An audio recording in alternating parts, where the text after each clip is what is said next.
chill even the stoutest of heart. For within that darkness lies that which no one can control. And that something is me.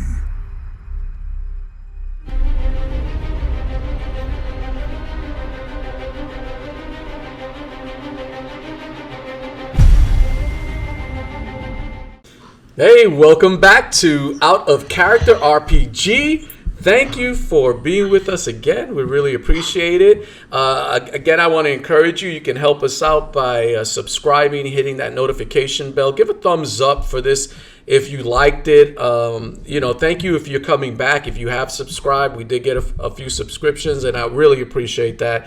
And again, you can help us out by subscribing here. This is our new campaign, Star Wars campaign. The campaign is called The Darkness of Space. And so we're just going to go right into it. And with our traditional Star Wars introduction, here we go.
All right, so where we last left off, you guys were riding off in the desert of Tatooine, and you're heading towards this guy. You have this bounty on his head, this Obi Wan Kenobi.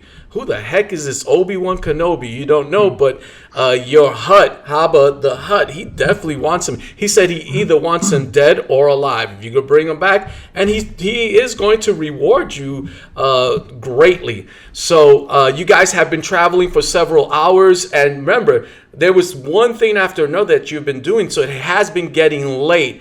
And as you travel to your destination, you follow the coordinates that you were given. And of course, the coordinates were Alpha 1733 MU 9033 of the first quadrant. And those are the coordinates that you were given to the home of this individual called Obi Wan Kenobi.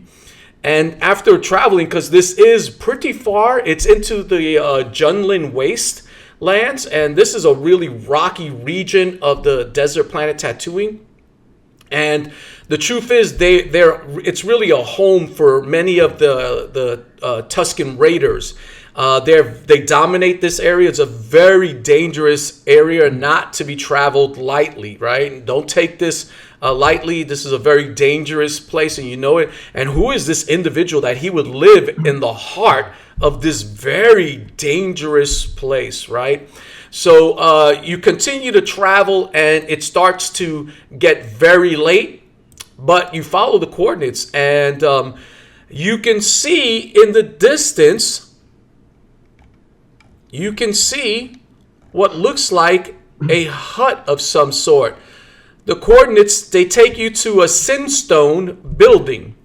You could see it in the distance. It doesn't look like there's anybody around it or any animals around it, and it's just like in the middle of the desert in the open, which is quite interesting and really unprotected. So you guys stop your speeders and your speeder bikes, and what are you're doing? You're about, I would say, about 300 yards away from it, as you can see in the picture. So what are you guys doing? I'm gonna hop on with. I'm with Mike M1K3. I hopped on with him, by the way, just so everybody knows. Okay, Oh, so we have what do we have? 3 speeders then? that's correct. Yep. Yeah. Okay. So Are these the coordinates? we're getting close to them, right? The coordinates 900 yards away. Yep, they're here. Okay. What? So you see that building? It looks like it's abandoned, at least from here, unless somebody's inside it. Are you guys getting off your bikes, walking towards it? Yeah, Yeah. We stopped. I'm getting off my bike.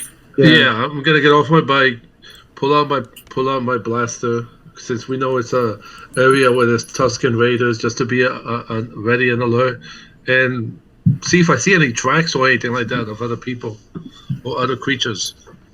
Did All they right. say to take him in alive? Why don't you make a perception roll? You can all make a perception roll. That's 3. I'm toggling on stun setting. on my It is, blaster. yeah, it is a difficulty of 3 die because it's late at night. So that's 3 purple. All right, I'm gonna roll. So I have three regular dice. Oh, that's what I rolled. Oh, I got 2 advantages.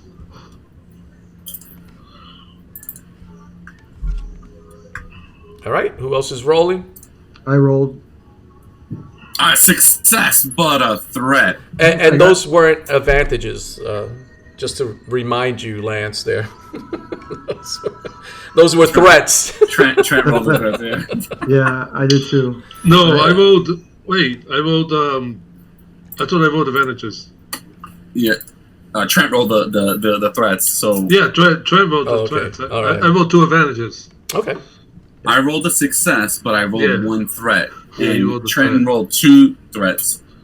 Yeah, let's get that. So he bumped into me and like poked my eye, but I ended up poking his eyes with 2 fingers instead of 1. So he's like blind for the rest of the. I'm kidding. And it looks like M1K 3K is kind of like in another world for some reason. He's just kind of like just looking around, analyzing everything, right? Lance, you could see almost quite in the distance. It seems as though there's some movement going on, but it's really far out there. It's quite a long way from where you're at. I tell these guys, hey guys, I don't know if you guys, force sensitive guys, sense anything, but I could see some movement up ahead. But that's the best my one eye can do, since I don't have any kind of like enhanced equipment to see farther ahead. So let's tread lightly. Let's be careful. Lance, for a guy who doesn't believe in the Force, you're sure enough asking us to go ahead and sense things.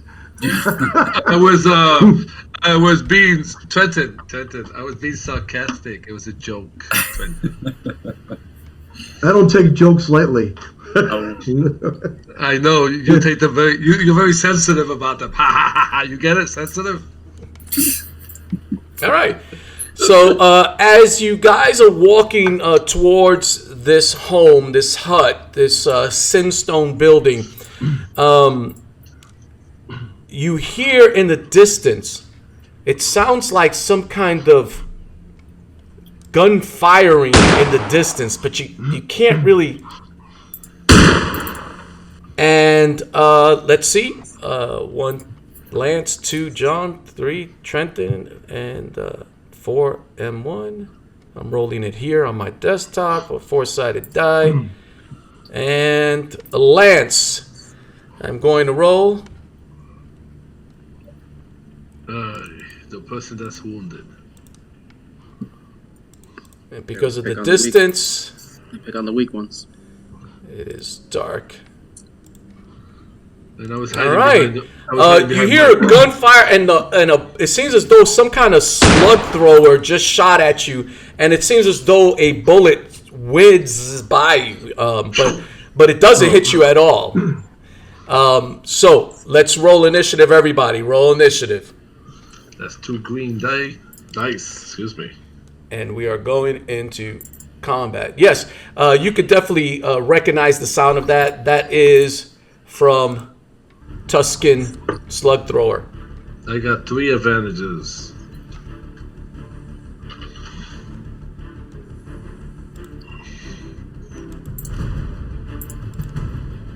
I got 2 advantages. I got 2 advantages and 1 success.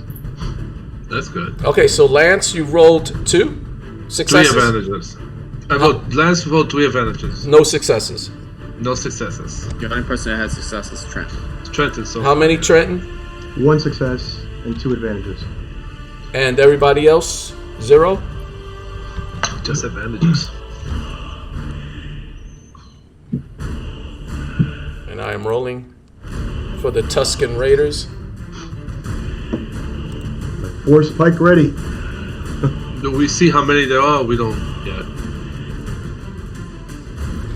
You can't make out because they're so far away, but it looks like they must have scope rifles. It looks like they have long-range Tusken sniper rifles. And it looks like they will be going first. Wait, I'll take that back. Trenton, you rolled how many? 1 success. 20. 1 success, but how many triumphs did you get? I get 2? 2 advantages. You got, well, because your advantages, you go before they do. They only rolled 1, so. What are you doing? How far away can we get to them? Can we get close enough? You know it's going to take several turns for you to run over to them. They are in quite a distance off. They are at long range, extreme range. What are you doing? Can I see any rocks or anything around that I could? Absolutely. Nothing? So you want to run behind and hide behind something, take cover? Yeah, I'd say cover. Yeah, you could even do that behind that building right there. I'm going to do that. Okay, so you do your maneuver by running over there and you slide behind it. I take it, correct? Correct. All right, you're there. You're totally hidden. They can't, it looks like they can't probably hit you. Next. Oh. They go. And there are 3 going to fire on each of you. So this one is first for Lance. Look out, Lance. Copy that. I already had a bullet whiz by my ear. Oh! Again, another bullet just flies past you. Jesus. Misses. Next, John. By my other ear. You're getting attacked.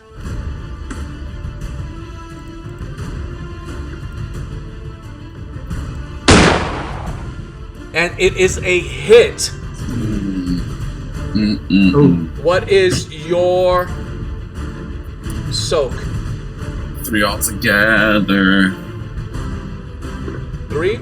Alright, their damage of their slug thrower is 7. Minus 3 is 4, but because they got an extra 1, that's another 1, that's 5. You take 5 points. Oh. A direct hit. Medic, where is the medic?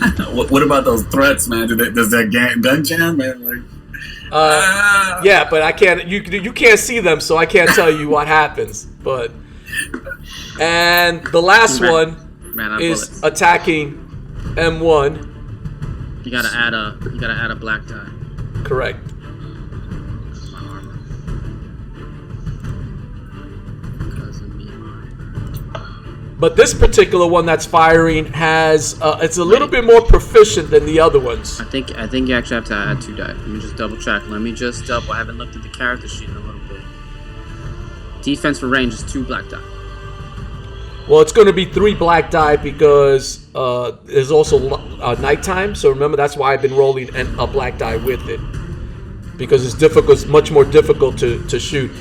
But this particular one, he's just better than the rest. It seems as though there's 3 of them. Larry and Curly. And he hits. And you take 3 dice. 7 plus 1 more, 8. But you it didn't just bounces. You didn't roll any purple dice.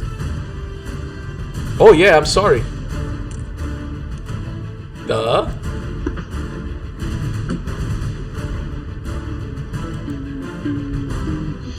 Yeah, let's take all that out. Oh, it just whizzes by you, ping, ping. All right. Thank you for reminding. So I missed that, but thank you for reminding me. That's cool. All right. So that was a missed. Next. All right, we go to. It looks like it's Lance, and then after Lance is John. After John, M1. So Lance, what are you doing? Okay, can I do this since I said I had my my pistol out earlier? Could I run, take cover, but take some wild shots just to see if they get frazzled or take cover from it while I'm running? Right. So remember, you get one maneuver and one action. You can run to cover. That's a maneuver, and now you have an action. You want to take cover. That's believe it or not, that's another maneuver. Okay, all right. Because what I was trying to do is like run and then dive somewhere and take cover. I understand. Now you could take a strain and get an extra maneuver. Take 2 strain and you could get an extra maneuver. Would you like to do that? Yeah, I'll do that. All right. Fine, cause so I have a thing what helps me with strains. All right. So you get 2 strain. I added that to your character sheet. And okay, so you run over there and you take cover. Right before you take cover, you take a shot. So now what is the distance of your pistol? Medium. You're not gonna reach them. Oh, you take a shot, bang! But it's just they're just too far away with those rifles. Those Tusken Raiders sniping at people all the time. Next is John. What are you doing? But I could take, but I'm taking cover, right? Yeah, that's the important thing. Got it. All right, so I'm running, and instead of actually taking cover, because these guys are running around the building, I want to burst into the apartment, the little Eskimo hut. I want to burst into the door. Can I do that? Oh, absolutely. So your maneuvers, you run over there. As you run there, you're readying yourself to bust through the door, but the door is open. It's weird. The door's just open. You're just running in? And as an incidental, I'm screaming, I'm like, the door's open, let's get inside! And I run in. Okay. All right, next. M1, what are you doing? How far is our speeders to us? Is it still? I was gonna say, take your stupid speeders. So I'm jumping back on my speeder. And I'm saying, John, you protect yourself. Stay covered. I'll handle this. I'm gonna just ride up to try to catch up to the Tux. All right, so you run to your speeder because you guys walked away initially. You run to your speeder. That's one maneuver. You're mounting it. That's going to be another maneuver. You want to take a strain? I'll take it. Okay, so you get to take 2 strain. And then your action will be you start to drive it, correct? Yes. All right. Put that sound effect. Oh, you like the sound effect? I don't think Juan liked the sound effect from last time, but no, I loved it. But you can play it. All right, you start to drive that sucker. And you start to drive it, and as you're driving it, you start to notice, because you're going fast, speeders, I mean, that's going to take you there really, really quick. You see in the distance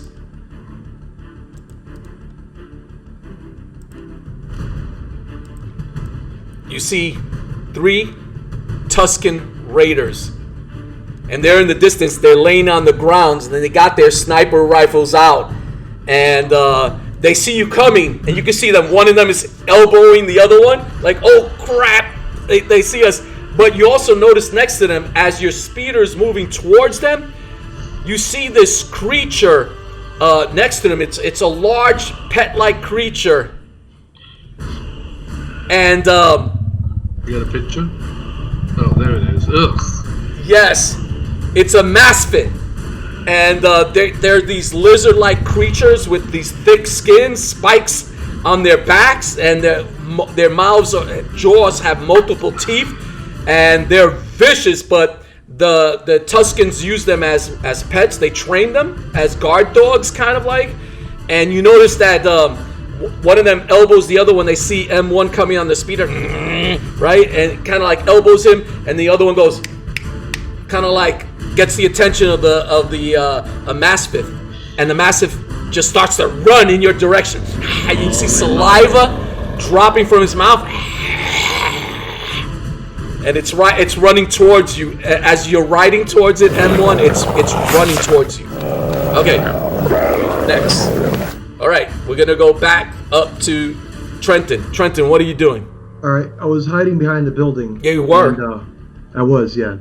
So what I want to do is run in that direction as fast as I can. I want to take a strain for another action.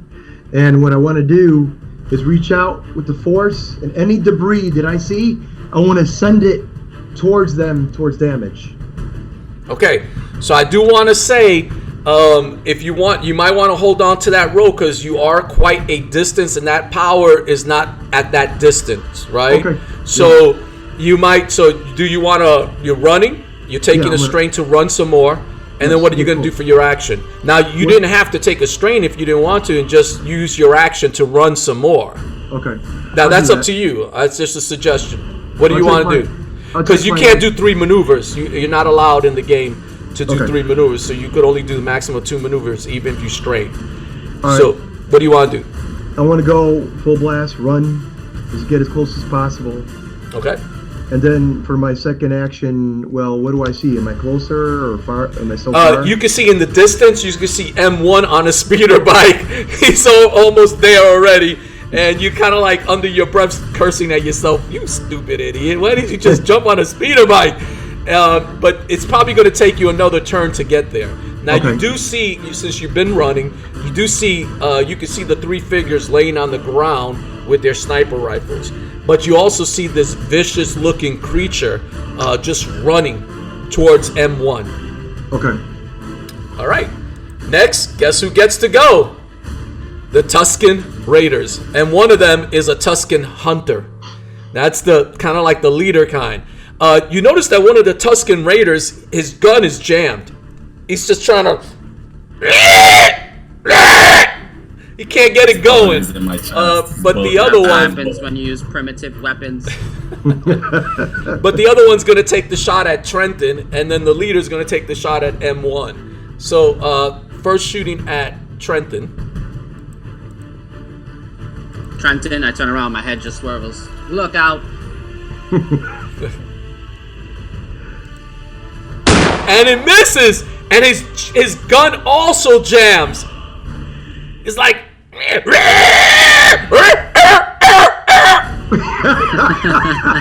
The Force is with us. Yeah, that's exactly how they sound. All right, and the leader, the hunter, is taking a shot at M1. Remember, add 2 black die to my armor. And 1 for nighttime. Oh, but he still gets a hit, and it's going to be 8 points of damage. But because of your massive armor, which is soak is 8, you only take 1, because in the way we're playing, you take at least 1 point when you hit. You only take 1 point of damage. So M1, you have a total of 3 because you had 2 from before. But you kind of just bounces off. Bing! You're like riding towards him. And his gun also gets kind of like stuck, and his incidental, he just throws it to the ground. He doesn't care, that's why. He knows he can fight hand to hand. Oh, yeah. We're going to see this. All right. Next. All right, we go back to Lance. What are you doing, Lance? You're on mute. You're on mute, Juan. You're on mute. I'm gonna try to run on the side to see if I can flank them and shoot from the side at them. Now remember, they're quite far, so I know I gotta get there. You running? Okay, all right. So you're running. It's gonna take me a little bit longer. Are you gonna run to the right side or left side? I'm gonna try to right flank them. I mean, I'm trying to be careful too because I'm wounded. So it's gonna take me a little longer. I understand. Okay, so you're taking both actions to run, right? Your maneuver and your okay. Right. All right. Yeah. So you start to run. You should get there or in a vicinity by next turn. You should be in vicinity of fire. So okay. Because you're going to be taking pop shots, not hand to hand. I take it, right? Yeah, I'm not fighting him hand to hand. Okay. Next. All right, John, what are you doing? I am bleeding, so I I come out of the everybody's left, right? Everybody's run. I saw them run past the door, so I get out there, and since I see them all leaving, I jump on my speeder bike, and I'm like, "Where are you guys going?" And I turn it on, and I want to head in the direction of Trenton and the rest. But I'm still bleeding, man. I'm like, all right, so you jump on the speeder bike and you take off. All right. All right. Next, M1. What are you doing? All right. I'm like, my calculations tell me that my teammates will not be here for this combat, so I will handle this myself. Jump off the speeder. Bike, speeder. What, the dog is the closest one to me? Yes, absolutely. Like he's right there. You know, if you just continue, that's the maneuver, right? But you're gonna be right there. Yes. I want to grapple attack him with my melee attack, my brawl. All right, so you're jumping at him. Yeah. All right. So you're going to two difficulty, right? So it's average difficulty. You're hand to hand, of course. But because you're jumping off a bike, you're going to get another black die. You're going to get a negative die because of that. A setback die. And yeah, let's make it 2 setback die because that is an acrobatic like kind of ability that should be pretty difficult. And that's about it. So you can do it. Make your roll. All right, so it's a success with 3 advantages. So what I would like to do is I jump off the bike and I grab onto his spikes, the dog spikes, and I ram him into like the floor, like do my damage. But the bike, my advantage is that the bike skid and stop in front, blocking the Tusken Raiders from like shooting. Like they have to go around. Go around the bike to like shoot. It's covering. Nice. It's giving cover for my. I want to give cover. Absolutely. All right. So, what's your total damage you did? I did 4 points damage. 4 points of damage. Minus his soak of 3. You did 1 point of damage to. All right. And he kind of growls at you, M1. Do I have another weapon? If you take a strain, you could do another maneuver. Because the maneuver was you riding the bike and throwing the bike at you jumping off the bike. That's the maneuver. And then you attacked. So if you want to take a strain, you could do. Nope. Okay. All right. Next is Trenton. We're back to you. Trenton, are you running over there? Yep. All right. How close do I get? Okay. So this round, you're there in front of them. You could combat them just like No, let me see. Yeah, because it will take you to the full action. So you have to take a strain if you want to be able to attack. So you can run there, but it's going to take you 2 maneuvers to get there. Do you want to take a strain? Yep, I'll take a strain. All right, so you're taking 2 strain. And so now you're there, and now you get an action. You notice that 2 of them are on the floor, 1 of them has gotten up. But 2 of them are on the floor laying prone. Do you want to strike? You notice that 1 of them is larger than the rest. He looks like maybe the leader type. But those 2 guys look pretty easy to hit, especially since you're hand in hand and they are prone. You get a bonus.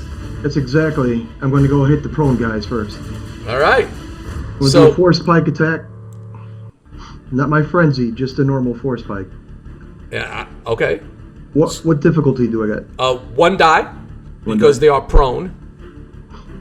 And no setback die because you are hand in hand and up close and you can see them. They're up and personal. So make your roll. I got a success and 2 advantages. And what's the damage you do with your weapon? I do 7 damage. All right. Their soak is a 3. You did 4 points of damage. You strike him hard, and he screeches in pain. But he's barely standing. He's clinging on there. He's holding on to his chest. All right, next. All right, that's going to be that. This is a good sound effect. All right. You would think that's a button that he's pressing. That's really bad. Sounding All right, like a Tusken Raider. He's going to try to strike you back.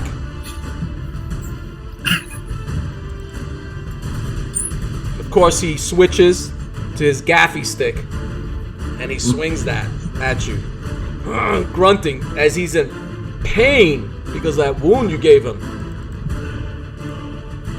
Because of that wound, he's going to get a negative. So he gets a setback die. He is in quite pain. Oh, nothing! He swings that gaffy stick, but he misses because he's too much pain. Nice.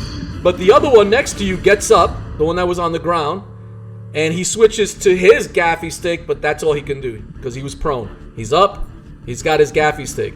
Now the other guy, the leader, he switches to his gaffy stick, but he's ignoring you, and he's running towards M1, and he's just screaming.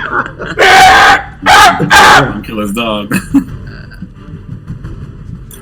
All right, and so that was his total maneuver. He switched his weapon, and now he's standing in front of M1 in defiance. All right, so M1, you have both the Tusken Hunter and the Massive in front of you. Oh, he's gonna combine with his little pet there to attack you. Oh, no, all right, next, good. Lance, I'm you looking go. good. You're on mute again, Juan.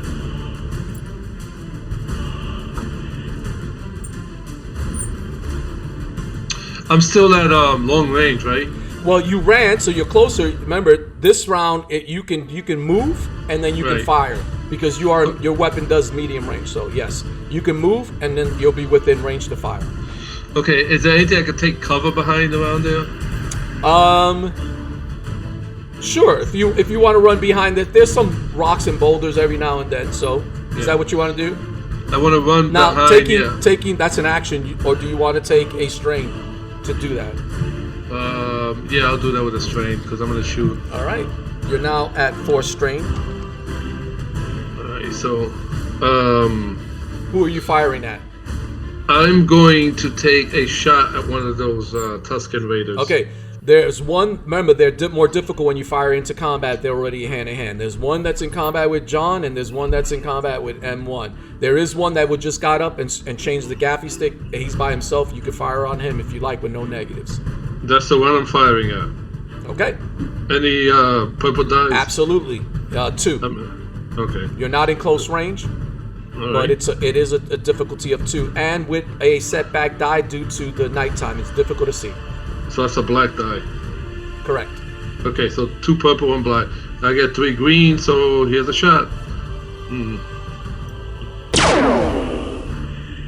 All right. You shoot. You fire. And I believe you missed, correct? Yeah, I mean. Fire your blaster and you missed. All right. Next. I Is think John. Never John, mind. what are you doing? I see the blood on my, I see the wound and like the blood, and I'm just getting a little angry, and I want to ran. I want to run my speeder into the Tusken Raider. Oh my god. That sounds awesome. Do it. Which one are you going to crash it into? The one that's standing, not in combat? Yeah, I see the one that shot me. I see the one that like he looked like he was jamming the gun. Yes. I'm hitting. That's the one I'm hitting. Bam! All right. All I need you to do then is you're not going to roll a combat. All you're going to do is I need you to make an agility roll and just, or make it, not even, make a piloting roll just to crash it into him. Difficulty 2. I'm going to say so because, he's not, it's not that difficult. The speeders are really fast. He's probably not expecting it. There's a lot going on. Yeah, difficulty 2. There is one black set that back die. It is nighttime, and you could be off a little bit, but that's about it. Are you going to use a force point for this one? I mean, a destiny point? I can't because it wouldn't be fair. So I only got an advantage. I didn't actually succeed in hitting him. All right, so you're off. You you kind of like miss him, and the speeder kind of just like slides right past him. And you don't know, it was just because it's dark and a lot going on there, but you miss him. All right, next, M1, what are you doing here? You got the Tusken. Yeah, I'm sorry. Go ahead, John. I give Mike, or Mike is the next one, right? So I give Mike the bonus die with my advantage point. Okay. I appreciate that. M1, you got that. Okay, so with my maneuver, I am aiming, so I get another plus die. And then I am going to take his dog while, like, my head, I notice that he's coming. My head struggles towards him, but I grab the spikes of his dog and I just keep slamming his dog to the ground until its dog is lifeless. It's 2 purple die, right? Hand to hand. So do I get a black die because it's nighttime? Well, when it, no, not when it's hand to hand though. Not like if you were just doing something else like shooting at a distance and stuff like that. Nope, it didn't matter. I still missed. I just had an advantage. What do you want to do with that advantage? I'll give the advantage to who's next? Is Juan? No, it's Trenton. Trenton. I'll give the advantage to Trenton. I threw the dog, and he slid, and it jumbled up one of the Tusken Raiders, so it's easier for him to hit him. Okay. So Trenton, remember your next roll will have that bonus. All right, now it's the Tusken Raiders who are gonna get to go. There's one that's wounded, and of course he's badly wounded. He's going to try to hit Trenton again.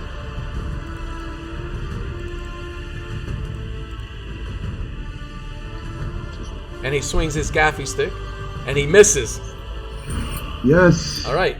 Next is going to attack the other one that wasn't on anybody, and he just saw John kind of speed right past him with that, and he kind of like got a little nervous and everything. So he turns around and starts to chase you. He's chasing after you after the speeder. And then the last one, the hunter. We're going to do the hunter first. He's going to try to strike M1. Dang. M1, I do believe he gets 2 black die, right, to attack you? Yeah, 2 black.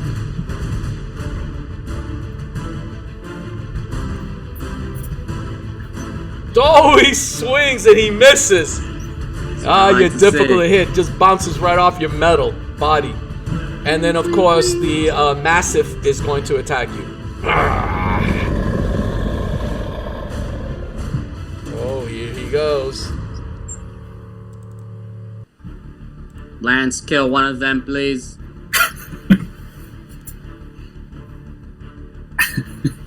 Lance, you're on mute. Is that why you're not helping me? Oh! I'm gonna try. Oh, he takes wow. a bite out of you. This is what happens when you're outnumbered mathematically. So his jaw just clamps down on you, and his jaw does 6 points of damage. 6, 7, 8, 9. 9 points. I think you took your first because of the +3 extra hits. Does that go through soak? Oh yeah, minus the soak. What is your soak? 8. Yeah, 8. 8. That was correct. Jesus. That's 1 point. As I said, 1 point. That would have killed any mortal. It would have. Lance, please. All right. He's trying to shake him off the dog. Yeah, the dog's on your. It's like on your ankle, and you just kind of like. It's on my neck, probably. That kind of a fight. Lance, don't you see this? Combat droid. No, it's dog. Cheesy, man. All right. Next. All right. That was their turn. Next is Lance. I'm gonna try to get flank a little closer and take a shot. There's 2 on this guy, Mike. Yeah, I'm gonna take it. No. Yeah. There's the dog on Mike. Yes. Not the dog. The Massive and and the Take dog. the shot, please. Take the shot. So there's a shot. So there's the dog and there's the massive. It's Right, like so the killer rabbit. Now, I do want to say when you fire into hand to hand, And I can hit him. you can end up hitting him, and it's much more difficult shot. So, are you firing in there? I trust you, Lance. You're good Yeah, at I'm gonna shooting. take a shot. I'm gonna take a shot at the dog. Well, wouldn't it be? I guess the dog. Oh, Yeah, good dog. All right. So, difficulty is now a 3 purple die. yeah. Difficulty 3, Do I get any plus for flanking and them? plus you're firing. It's nighttime. That's another setback die, black die.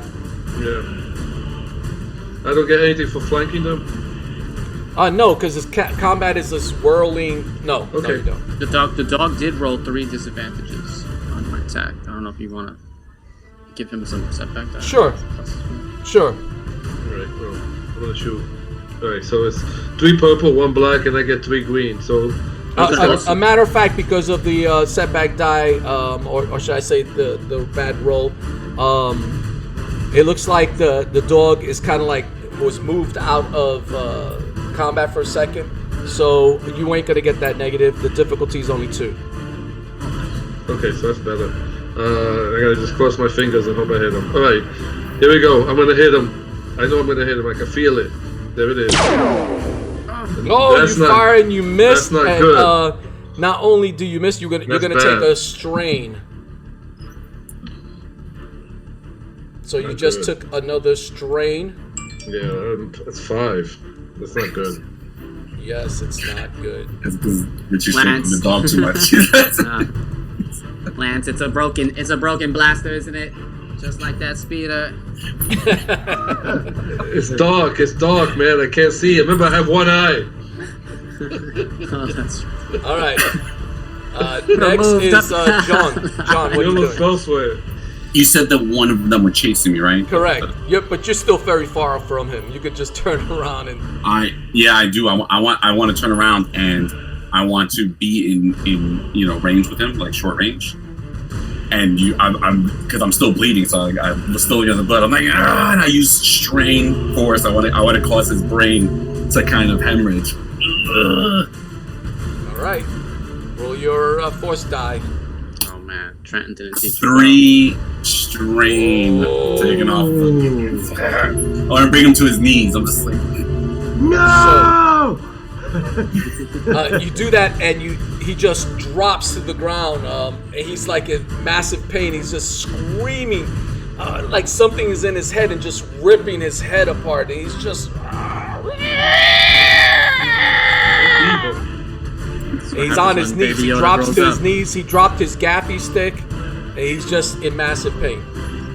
All right, next. Oh, did you move closer to him as you were doing Yeah. that? I take you did, right? You saw the bike? Yes. All right. Okay, M1. I didn't go yet. Man. Oh, I Yeah, apologize. yeah, Trenton, Trenton. go ahead. You're right. You're absolutely right. Who do I have in front of me right now? Do I have one? You have that one guy that is wounded badly. Okay, is there anybody by the creature as well? I mean, anybody in our team at all on that creature? So basically, the Tuscan Hunter is on M1, and also the Mastiff, that dog, right, kind of Okay. creature. They're on M1. Okay, I'm going to take 2 strain. You are right now. You're in combat, hand to hand with one of these guys already, the Tuscan Raider. Are you going to finish him off? Yeah, I'm going to finish him off, but I'm going to take 2 strain to get 2 actions. Can I do that? All right. So what's your first maneuver? First maneuver, what I want to do is I want to use the force, and Now, using a force is always an action. so it's one. Oh, it's always. It's okay. always an action. Okay, so So- I'm just going to go. I want to go ahead and attack the Tuscan Raider, Okay. and I get an advantage dice, right, or a boost dice as well. Here we go. Wow. oh, Wait. The only problem that you didn't put no purples in there. There's supposed to be 2 Yeah. purples. oh, no wonder. Look, But you Okay. can roll 2 purples by themselves, and I'll do the calculation myself right now. So I'll do that. what the heck? Oh, you re-rolled the whole thing. Oh no, just for food. Oh, and a triumph. Oh snap! You rolled a triumph, man. All right. Yo, you dictate what you want to do. What do you do?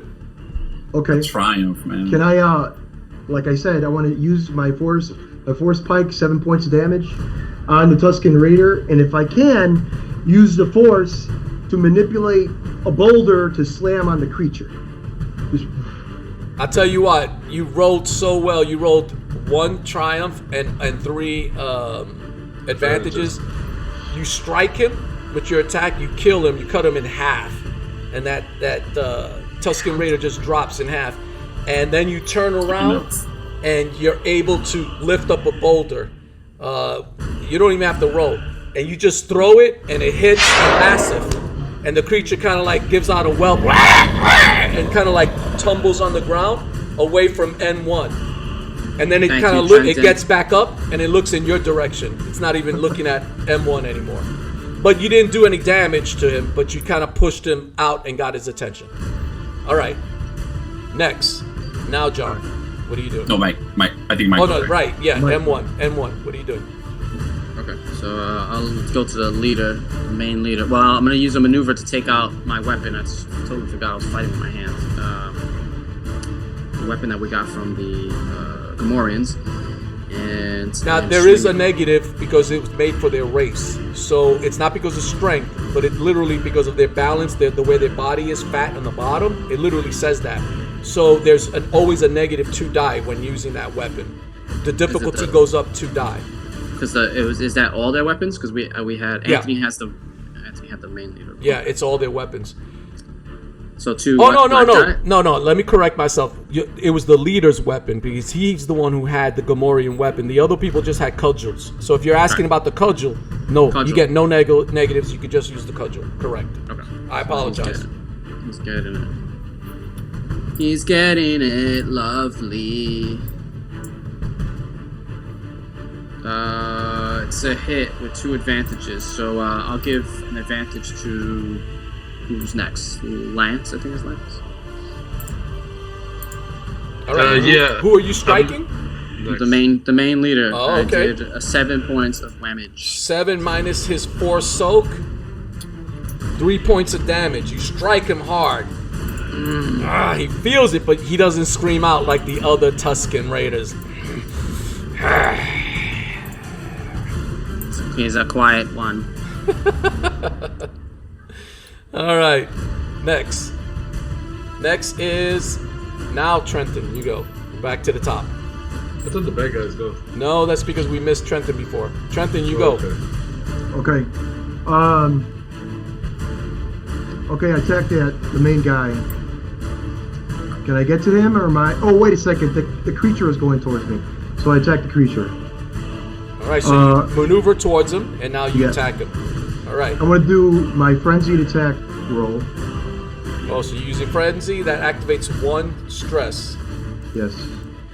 All right. 1 stress. Now you're going to do much more damage, too. Yeah, so I'm ready. I use my force spike and do like a turn and attack. 2 difficulty, so make your roll. Here we go. Come on. Oh! You killed him. Even with his -3 soak, because you do 7 plus 2 now. 9. You did 9 points of damage. You strike that creature and it just screeches in pain. Dead. Good job. All right, Good next. job, Trenton. Tuskens. All right, you already killed. 1 Tusken is already killed. The Mastiff is already killed. There's the leader there. And there's 1 in total pain.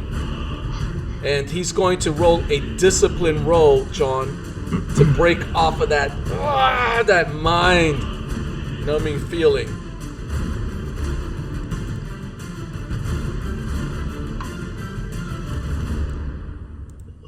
How many dice do you have of force? 2 rating.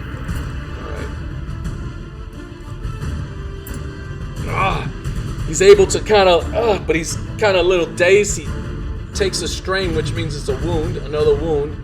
He looks like he's in a bad shape, but he does fight it off. And he's looking at you. He's very angry. And then the leader is striking M1.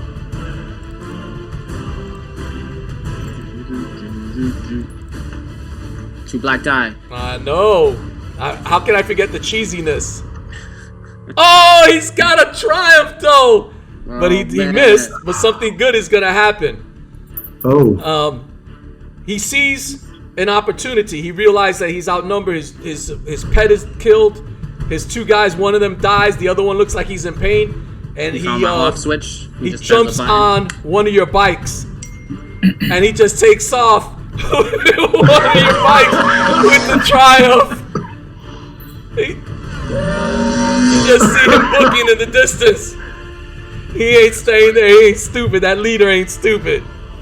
And he's just riding off in the distance with one of your bikes. All right. Now, back to Lance. What are you doing?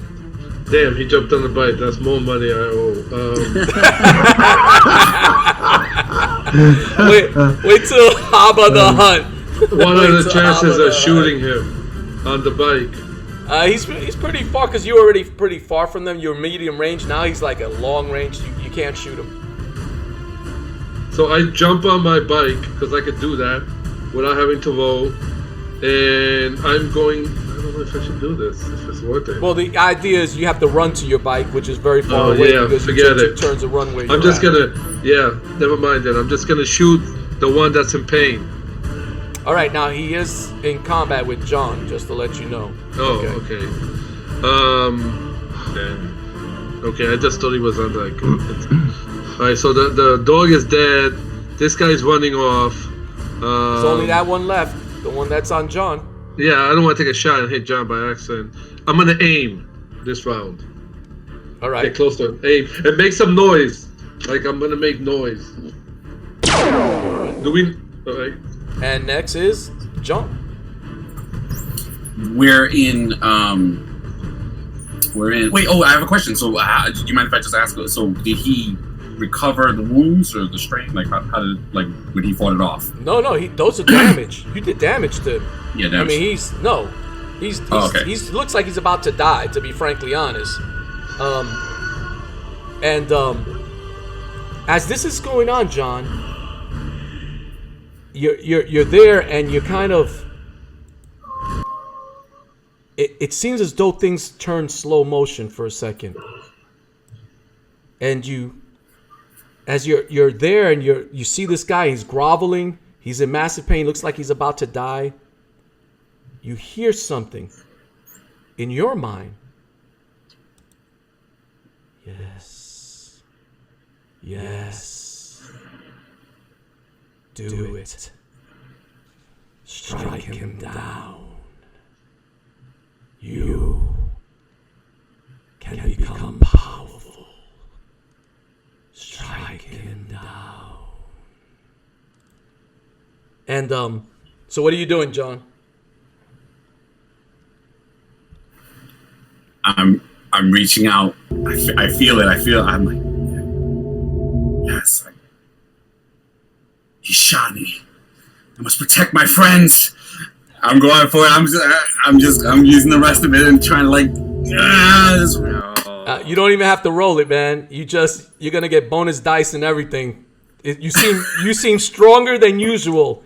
Something's in you and kind of like empowering you. Can I and interact? you kind of like he starts to hold on, Trenton. You're not there. You don't see this, and you just see he's like and you see the veins in his head just popping. And you see like his veins start bleeding. His head is like bleeding, and he's like, and he just drops to the ground. What's up with the red light? What's up with the evilness right now? This guy's Naruto. He has a demon inside of him. All right. Everyone, all these Tuscans are dead. Trenton, you were about to say something? What were you saying? Oh, never mind. You just answered my question. I didn't see anything. Yeah, this was all combat going on at the same time. So this was happening on the same initiative. You all were doing your own thing. So yeah, you didn't really witness this. Plus, you didn't know because you don't know what's going on in his head. This was something he heard on himself. So, all right. So you guys gather yourself And are you doing anything in particular? Yeah, they have long range weapons, right? They do. They have those slug weapons. They're kind of, they're cumbersome. So there's negatives to carrying them. They're really not the best weapon. I mean, they do decent damage. But, they're slug weapons. They're slower. You have to load them. It's just different. But they if you want to use one, you're more than welcome. What is the damage on it? A 7. So, can I attach one to like one of the speeders since we have one less now? No, but you could take one with you if you want. That is, it takes 2 spaces, right? 2 encumbrance, and if you want to take it, I'm taking one. Sure, I'm taking one. Okay. It can only help. So it's a slug thrower rifle, long range, 7 damage. To do a critical, it takes 5. You have to get 5 advantages just to do, and then it's a cumbersome 2.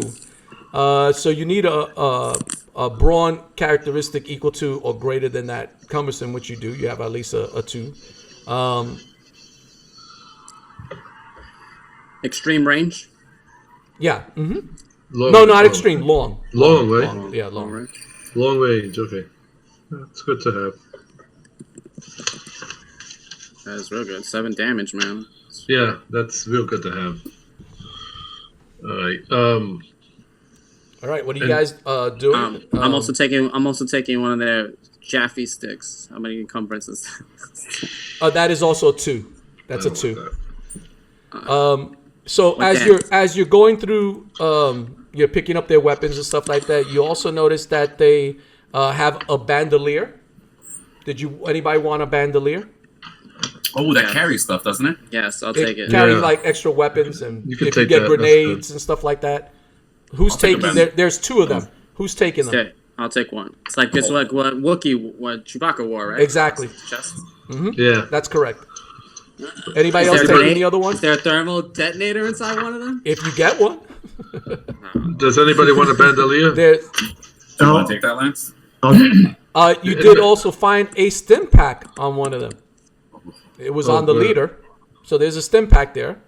I just throw it to the Who's side. taking the stim pack? I already have one, so I think. You guys can take that. That's fine. I'll take one because I'm still. That's the one where you heal like up to 5 times, right? Really 4. Yeah, you 4 times you heal, but yeah. Well, depending, because he may have used it. Yeah. So are you carrying it? Yeah, I'll carry it. Okay, so that's another encumbrance. Remember, mark and keep track of that. There's also a canteen. Anybody want to take the canteen? There's 2 canteens. I'll take the canteen. This is good to have. All right, so Trenton's taking one. Anybody else taking the other one? I'll take it. Okay, so mark down that you have a canteen. They do have water in it. That's good. And there's also you found also they have these things called black melons which grow in the Junlin, and they're this fruit that is a reliable source of milk, believe it or not. And there's 3 of them there. I'm not shocked by that at all. But did anybody want any of those, or just going to leave those? Think of them like Anyone coconuts. Think of them like coconut, but they're black. Yeah. Anyone want these big coconuts? Are they heavy? Yeah, of course they take. They take up an encumbrance. Yes. They produce milk. Well, if somebody wants to put it in those sacks, what do you call those things? I don't need substance. We could take them. And there was also on the leader, there was 60 credits. I'll take that. I have absolutely no money. All right, Trenton, write down that you have 60 credits. The most spiritual of us needs the material credits. I have no money. I'm broke. Who's taking a substantial amount of damage? We should go to the hut, guys. Recuperate, get some of our strength back. That igloo thing, and because I'm still damaged. I don't know if anybody else is badly wounded. Yeah, I am too. I'm like, I immediately sit down and try to take care of my wound with my one stim pack. Yeah, okay. I like to take care of my wound also. So, John, if you use the stim pack, you inject yourself. You heal 5 wounds, so now you have only 2. Yeah, I want to do the same thing. Heal up. Okay, and when you inject, you now took all. You had 5 wounds. Now you have no wounds, Lance. The medication goes through your body and it makes you feel really good, and it heals. It closes up your wounds. Those stim packs are pretty amazing. Is anybody else badly wounded? I'm badly wounded. Why don't you put one of those on me? I will. I put it on the robot. Because you can't. They could only be healed by mechanical. Oh, that's fixing. right. That's right. Sorry, can't. We're missing somebody. Let's look. How much damage did you take? I'm fine, John. I'm Mike? fine. You're fine. You sure? Yes. I think we should get some rest. He's taking 4 points of damage, but he has 16. He's in pretty good condition. That's not bad. Yeah, he's not terrible. That's not bad. John you're at 2 only, and everybody else is fully healed. So. Oh, good. So you guys are entering into. Wait, before we enter in there, I just looked over to see if the last guy was dead. Do I see his head exploded? What did I see? Yeah, well, his head didn't explode, but you notice that blood is dripping from the veins in his forehead. He looks like he's in agony. When he died, he's in total agony. He looks like he was almost like tortured, a tortured soul. That probably would define what he looks like he went through. Good work, John. Personally, I look at John and I just shake my hand and go, I don't really care how they die as long as they die. What happened here? I see its head. He was terminated. Well, I'll explain it to you later, Master. Do you mind if let's get this mission completed first, and then where's the bounty? Are we taking him alive? Are we taking him in dead? Well, let's see if we see him first. Right now, I don't even know. Well, don't we know about this guy? I mean, I'm asking. You have never heard of him before? Oh, I thought we knew he was yes. You heard Obi-Wan. Yes, of course. Yeah, you have. You know that he was a general. I would definitely know about him. I was in the Imperial Navy. A general in the Clone Wars. Yes, absolutely. Yeah, he's a general in the Clone War. He's pretty. We may have even fought against him. You wish, but anyway. No, I mean, I was in the Imperial Navy. I'm playing. So, all right. What are you guys doing? Are you going into Obi-Wan Kenobi's home? Oh, that is his home. Yeah. I'm going in first. Just in case he's there hiding in the shadows. All right. So you enter this home. This home comprises of a large room that is divided into a living room and kind of like a raised kitchen in the distance. And it seems as though there's a bathroom, and that's basically what the room, this home consists of. Is very simple.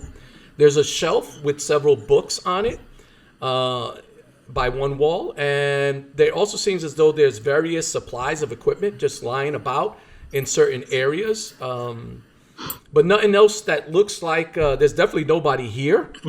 What are you guys doing? I'm looking through his books. Is there like a porn magazine? What is he reading?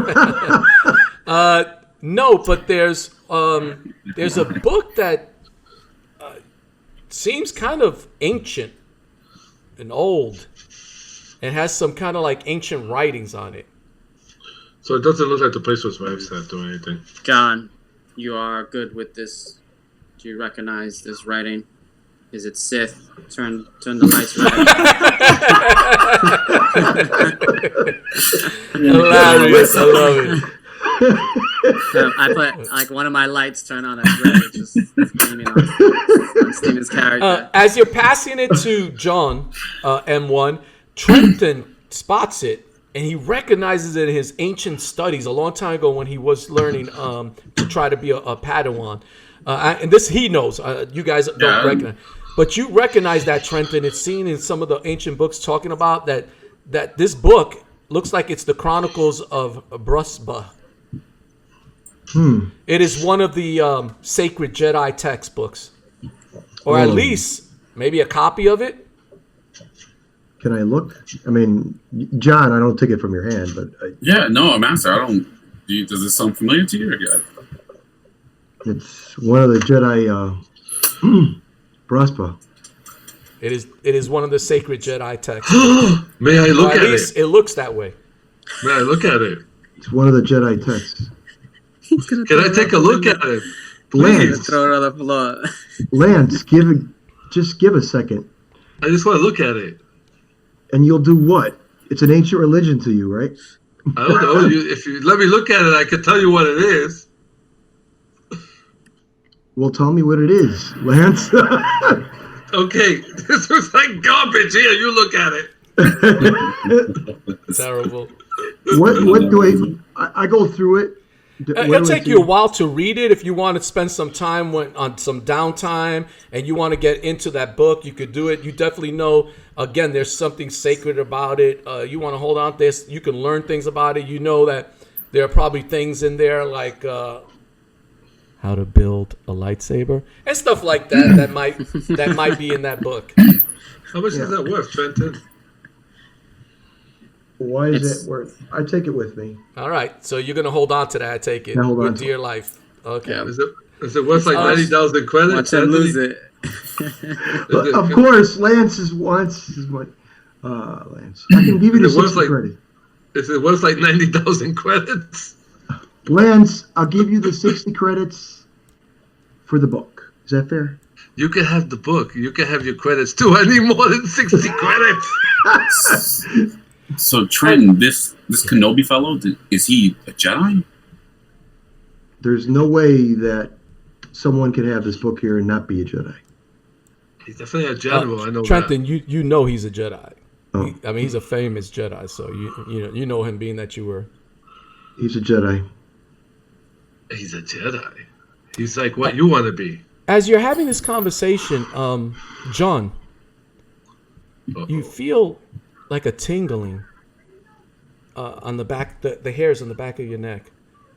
And you're kind of drawn to the area that looks like it has like some fur on it that looks like where he lays down. And you kind of like flip the sheet. Something's drawing you to flip the sheets. And as you flip it, you notice two very small crystals there. And one of the crystals start to thrive and pulse, and it lights up blue, and it looks like this. Ooh, Obi-Wan. And the other one isn't. It's not lighting up. It just is a clear crystal. But this particular crystal is lighting up as the closer you get, the brighter the blue gets. And Trenton, you notice that John is there. He's holding this crystal, and you recognize those crystals as a Kyber crystal. The crystals they use for lightsabers. First ingredient. Anthony, while they're doing that, I want to do something. Sure, but hold on. Let's just finish this scene, and then. Okay, no, that's fine. Thank you. So, John, as you are holding it, a matter of fact, you hear something in your mind again. Yes. We are one. Take me. I will make you powerful. I will be yours and you will be mine. We shall work together. We shall be Jedi. Does anyone see that red light?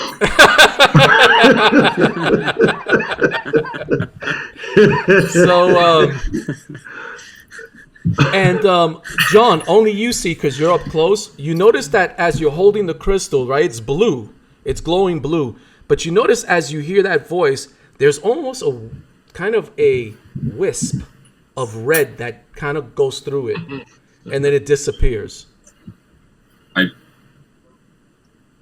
I put it inside my jacket. I'm Trenton, Master. Look, Master Trenton. Look what we found. Does this mean anything to you? Yes. That is the beginning of lightsaber construction. The ancient Jedi weapon?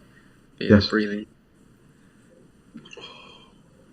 It's So Trenton can explain to you that the Jedi initiates end up getting these crystals, and that they harvest. They go to a certain planet. Certain planets harvest them, and basically these are the ones that people use in lightsabers. But they're really the heart of the lightsaber. These crystals, but not just that. They're really, it focuses the Force. So a particular Jedi is attuned to their particular crystal. So this crystal, for some reason, is attuned to you. This is your crystal. That's one out of a billion crystals. But for some reason, this one has, this particular crystal is attaching itself to you. And sometimes you have to earn its right to fully. Now, any Jedi, any person with the Force can use any lightsaber. That's a fact. But certain Jedis are attuned to certain lightsabers. And you get bonuses when you use those lightsabers. So for some reason, this particular gem is attracted to you, is connecting with you, and is calling to you. Do I know that? I hear the call. Yeah. So I was explaining it till Trenton is kind of like telling you. I would Okay. assume that you were explaining that to him. All right. All right. So we could go to Lance as you're pondering that, John, and you have that. I take it you're going to take that crystal. Yeah, I'm taking this one, and I'm giving Trenton the one that's not speaking to me. And he hands you the other one, Trenton, and you notice it doesn't glow. So anyway. Oh. That's fine. It does. All right. Lance, what is it that you wanted to do? I want to take a dump in the bathroom. What the heck? There's a bathroom there. I want to take a dump in Obi-Wan's bathroom. Okay. I mean, we do have to use the bathroom, right? I mean, I can relieve myself. Then I'm going to take a... Is there a blasted door in front? Like, are we just doing it in front of everybody? There's no plumbing here. We're in the middle of nowhere. Then I'm going to take a nap in his bed because I lost like 4 straight points. While you guys keep looking around for Jedi mind... I mean... Okay. So I take it you guys are going to kind of... Are you guys going to spend the night here before you leave in the morning? Or are you going to leave now? What are you guys doing? We should probably stay here. It's dark. Until you rest, yep. And we need to rest, yeah. But we We got to need close to that door. the jump on him if he comes back. Let's be part of canon, man. Let's stay in his bedroom. Yeah, I'm sleeping right in his bed, making myself comfortable. All right. Do you guys want to do anything else? Are you going to rest here for a while before you go to sleep? Is there anything you guys particularly want to do as you're resting? I like to make sure the door's closed. So, and I don't know if there's any... I'll keep guard since I don't sleep. I don't know if there's any other openings or anything like that. Oh, that's right. M1 doesn't sleep either. Yeah. Doesn't eat, doesn't sleep. Cheese. All right, let me stop. Is bulletproof, has 8 soak. I take a swig of that water that I don't need from the canteen. Wow, you just like wasting it. All the humans are going to starve like in an hour. All right, so what are you guys doing? Trenton, what are you going to do? I want to set my time aside to speak to John. Okay. You see me sitting in between you two. Don't mind me. I'm just recharging. All right, Trenton, what are you doing? M1 is recharging. You wanted to talk to me about what happened outside? Master, I felt the call of the Force.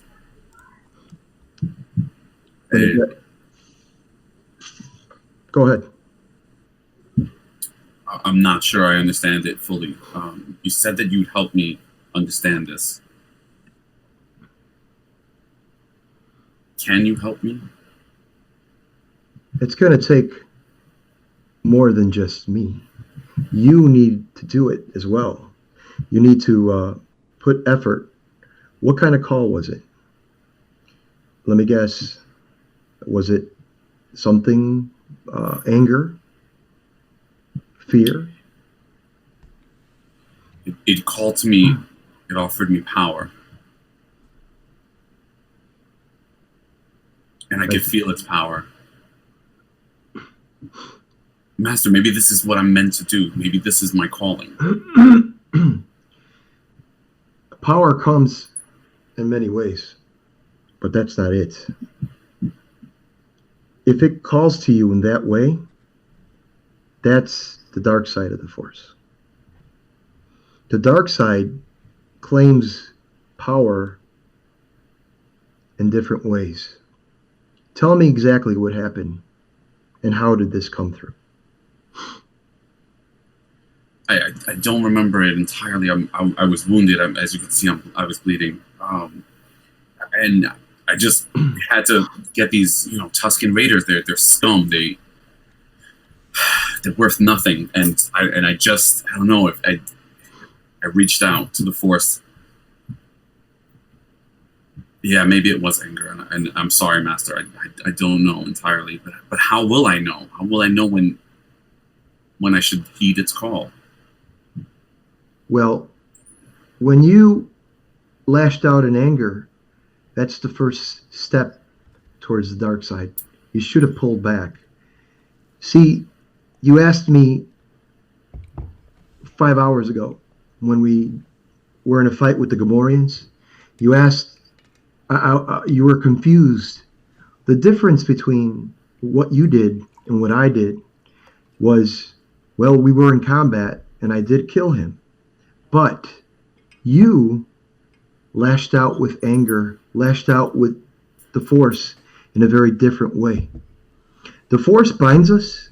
It's there. It directs us, but never to kill. Never to kill in anger. And that's what you've done. I wasn't angry when I killed that Gamorrean. I didn't use the Force towards killing. Not in that way. Do you understand? I think I do. For example, you wanted to learn the ability to move things. It can be learned, but the Force, you have to feel it. The Force is neutral. It's there for you to use. But if you use it in an incorrect way, yes, you can feel powerful. But that's not the power you want. Do you know the feeling when we help the family, the slaves? You know that feeling you got in your heart? Yes. Feeling you got when you saved them? That's the Force. It doesn't have to be power. It can just be little things. And it can grow like a tree, like a flower, everything. I am not a Jedi Master. I will be one day. But I can assure you, power is something very different. And you'll know it, but not by the way you're achieving it now. Next time you hear that voice, back away. Meditate. Talk to me.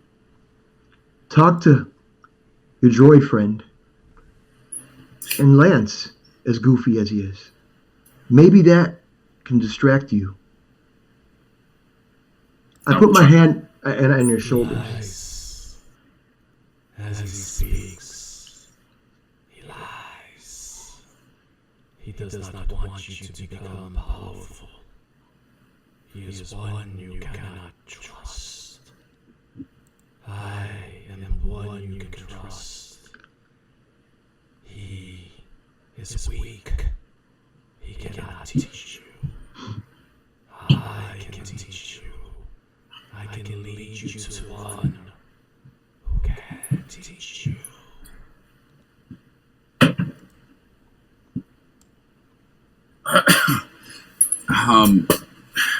Master, I think I need to rest. I will meditate on what you've given me today. Absolutely. Go ahead and rest. All right. So you ponder that and you go to rest, and all of you are resting. M1, you kind of shut down, power down, and you rest for several hours. Of course, I'm going to take off all your strain. You have plenty of time to remove all the strain, so no one has strain anymore, which is kind of cool.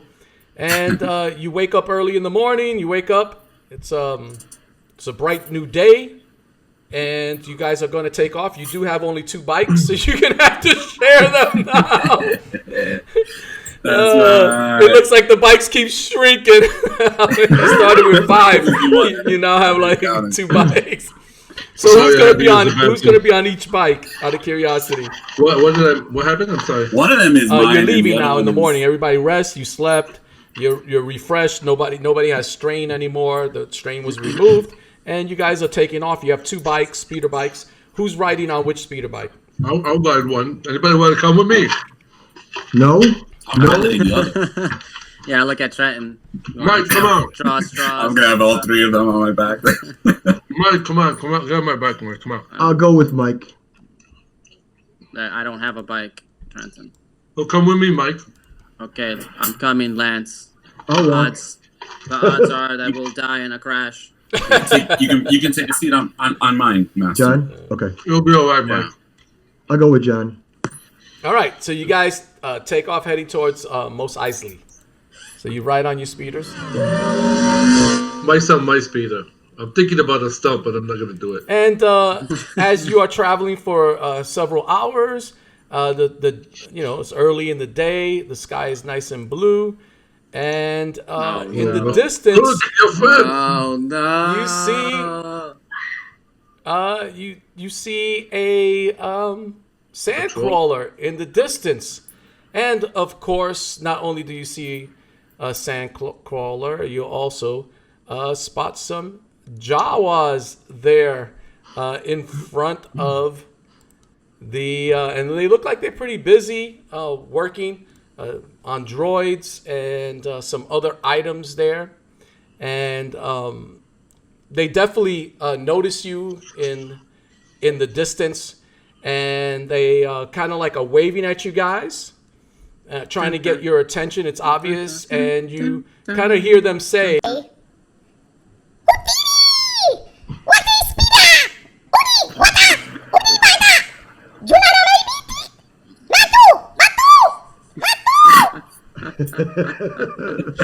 You learn how to speak all right, Jawa. what are you guys doing? I'm taking out my long rifle. I'm taking. Like, first I told Mike, they're waving at you. Say hello. Get a siren go off. I want to jump out. I stop him from shooting. I jump out to try to stop him from shooting.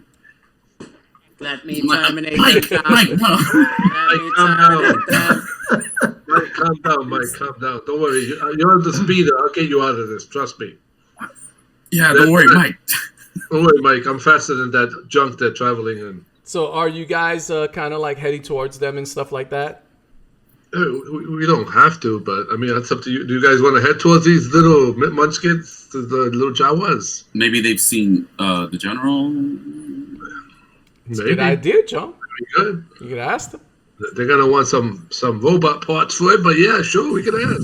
All right, so you guys ride your speeders over there as they're calling you over. They always like to make money, you know that. They always like to make deals and stuff like that. And they are friendly in that way, even though they are conniving, and they also are kind of devious in their own ways. But they are businessmen. They are. They really like making money and stuff like that. So as you ride closer to them, they look like they're kind of pretty excited as they're waving over to you, and you hear them going,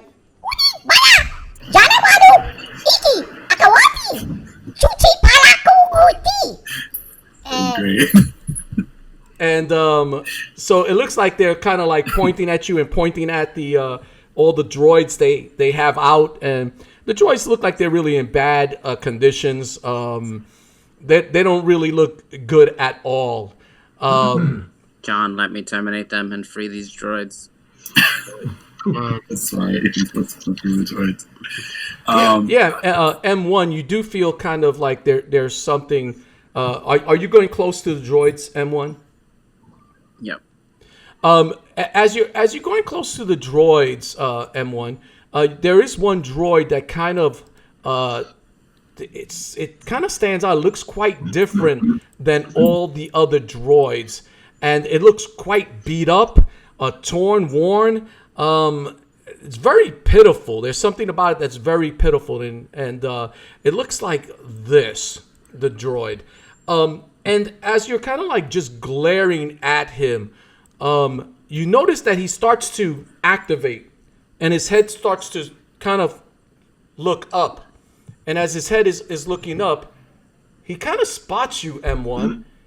And you hear him say, M1, you are M1.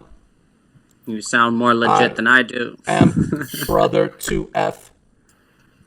Am I back on the body of the living God? Is this Ron Yards?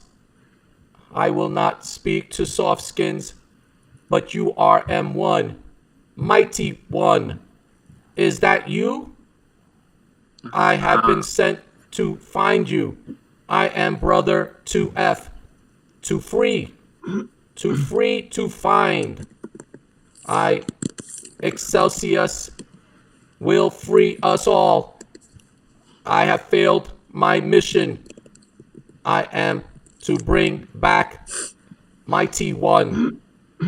Mighty One. Mighty One.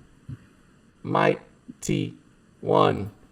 And it seems as though he has like a bad motivator, a faulty data brain, probably burnt out logic processor, and probably a problem cognitive module. He's just jacked up. But there's Where's something. the mechanic when you need him? He acknowledges. It's like he knows you, and he's talking about something that rings a bell in your head. Body of the living God. There's something that you remember in all the droids, a planet where all the droids are said to exist, a junkyard where only droids are in control, a place What was his name? where droids are free. What is your name? So he leans over and you hear him say, I am to F, to free, to find you, M1, find you and bring you back to the planet. We need you, M1. We need you. You must save and fight for us. You are Mighty One. Mighty One. Mighty One. Mighty One. And it looks like he just kind of like shuts right off. And as you go over to him and you're trying to like touch him and stuff, all of a sudden you notice the Jawas move over to you quickly. Move forward, Mike. I thought the Jawas come out. I picked one up. I start strangling one. The one who's the closest. No, I told the Jawas, relax. Basically, the Jawas want you to buy him. They don't want you to touch him unless you purchase him. What are you guys doing? I'm asking the Jawas, how much you want for this droid? This half a piece of droid I see here. I'm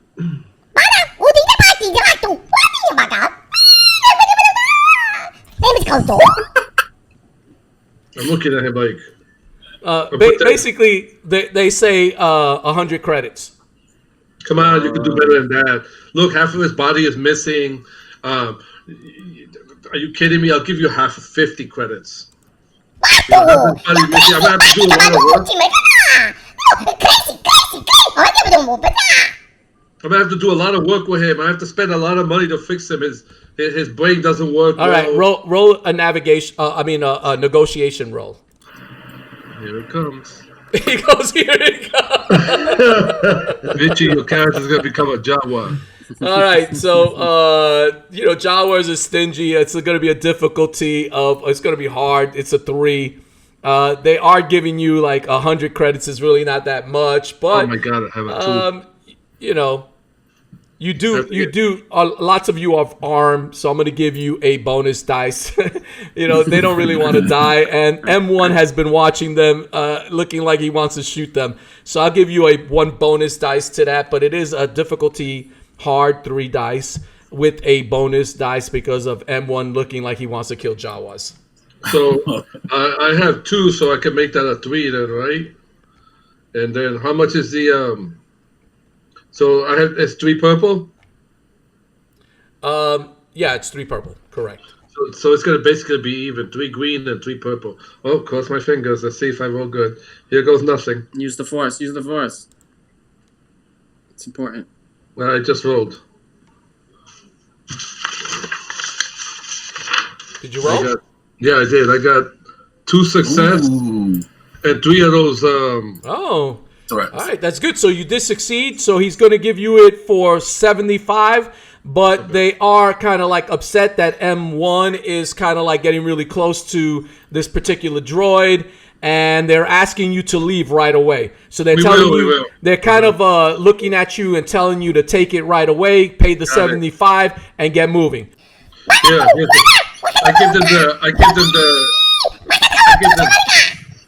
I give them the 75 I got from the Gamorreans. Remember, from the leader? Okay. That was 65. I give you the other 10. 65, I thought it was 75, all right. Okay. But I give you the 10. I'm taking it off. So I said I need to borrow 10 from one of you. Mike. I tell the Jawas, thank you very much. I'm going to spend a fortune fixing him, but thank you. Be on your way. Mike, calm down. You can talk to your cousin. My cousin. That's racist. Let them go, Mike. Don't kill them, please. Leave them We're alone. not all related. Go fix the oil leaks on him. All right. So who's going to put him on his bike? Kind of like it's already 2 on the bike. You're going to have to kind of like lean him over. It's going to be a little crowded on the bike. But who is going to take? Okay. I'd take Mike M1. Yeah. I'll put him on my bike. Put him on around me like his. Yeah, there you go. Tie him up around him. Like a book bag. And I tell Mike, don't get, don't you guys get too close back there. He's got no legs. It's okay. You don't have to worry. And M1, as you start to put him on your bike, it seems as though something activates in him as you lean him on the bike. And you hear him say, M1, you must come here, Ronyards. The living God is waiting for you. And as he says that, a hologram appears before you. It kind of like activates and he shoots out, he projects this visual image to you. So what's this robot's name? Brother 2F, I think it was. Yeah, that's correct. Thank you. And what you see is an image of a planet, and it's rotating, and it seems as though this planet is made out of all machine, with an energy source in the center of it.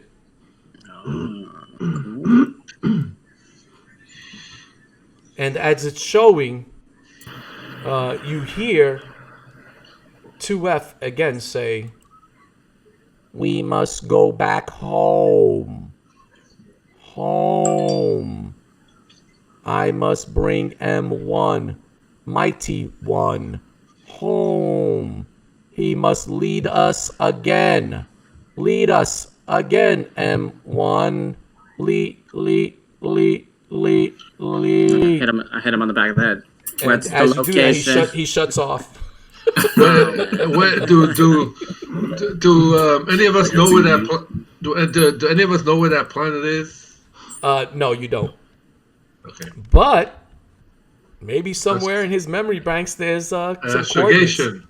Yeah. All right, what are you guys doing? Well, we could continue heading. I mean, unless nobody wants to, we could continue heading toward Mos Eisley. Okay, so Thank you're going you, to Mos Lance. Eisley or you're going to the Hut? Wait, No, before we go, ask not the something. Hut. You, I showed them the thing, General, have you seen, I don't know how to speak Jawa, you're the Jawa speaker, Lance. Have you seen General Kenobi? And as you're explaining that, it seems as though they acknowledge who you're describing there.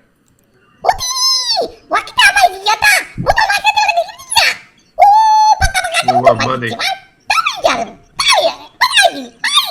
They're pointing? And it looks like they're pointing. So They are definitely pointing in the direction of Mos Eisley.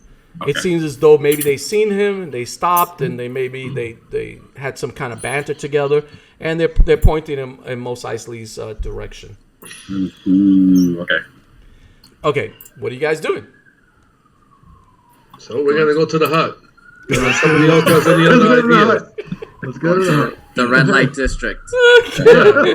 Maybe I want to pick up a bus or two in one of those little cubbies. All right, so you get on your 2 speeders with your 5 of you and ride off into the sunset with the speeders. And you start to head towards your Habo the Hutt's mansion, palace, what some people call palace.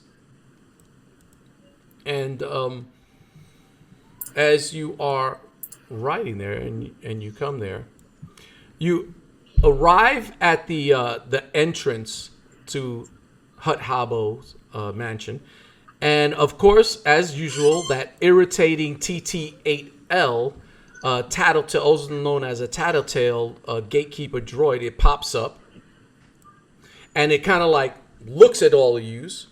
It's like bobbing this eye stalk left and right. This droid subjects you to like a close inspection of you, and as you are as it's inspecting you, you hear it say, Hachipukutaki, Ichiputa, Tichichaka, Katu, Pipe. and I'm in shock. Did that talk? Did it talk in the movies? It talked. Yeah, it did. yeah, it said. Matter of fact, some of those words I copied from them, but it does sound perverted. Some of them in Spanish. I just want to say that I didn't say that. Anyway, so it finally utters a string of a kind of like meaningless binary chatter, and then it retreats back into the opening of the, and a huge door opens up, right? And as this huge door opens up, as you step into this mansion, you find yourselves in this lavish lobby, and it's decorated in luxurious silks and red velvet wall hangings all about. You could tell that Habo the Hutt really likes to live extreme life. The floor is polished marble, and though you see through here and there, you can see almost like a trail, which is kind of awkward. You see a trail of dirty, kind of like from a slithering hut. He leaves like behind this slime on the floor, but everything's like luxurious. And you see these 2 large Gamorrean guards. They stand at the end of the hall as you enter, and they kind of glare at you menacingly. You see their red, beady eyes just kind of staring at you. And you notice that a door to the side kind of slides open, and Habo's foot soldier, the one that all of you know, Masco, kind of appears. And I'll show you Masco. And he kind of just pops there. He pops out really quick. And once he comes outside, he rushes into the room. And though his movements are quick and smooth, you can hear like the sounds of pistons and machinery as he's moving his body. Because again, 50% of his body is machinery. And you can hear like, but it's very smooth. Well done, whoever engineered his body. And you hear him say, "It's about time. Habo's expecting you. Follow me." And you know that Masco, he accompanies Habo most of the time. As a matter of fact, he's one of his closest bodyguards. For decades, he's been his closest bodyguard. And Masco is said to be really loyal. He's a loyal follower. And as far as you know, he makes every effort to protect Habo and his interests. So this is one guy that if you're going to deal with Habo, you're going to have to probably also deal with him. Give me 1 second. So he takes you in, and these large double doors. He leads you down this corridor decorated in the same lavish styles as before, as I was explaining, and as the reception area. And you see these pair of large double doors kind of just leading into Habo's lounge area. And you enter into Hutt Habo's lounge area. And there's multiple alien creatures all about. Even humans are there. And you see Habo himself. And he's laying there on his so-called throne in this lounge. So he's lounging there. And this is exceptionally large. You notice even for a Hutt, this Habo's really big, and his skin is kind of a greenish color with patterns of like molted gray in between each one. You see Habo, he kind of lifts up his arms to greet you as you are entering into his lounge area, and he raises both up and he rambles out a string of rumbling in Huttonese, and that you kind of struggle to understand, and you hear him say, and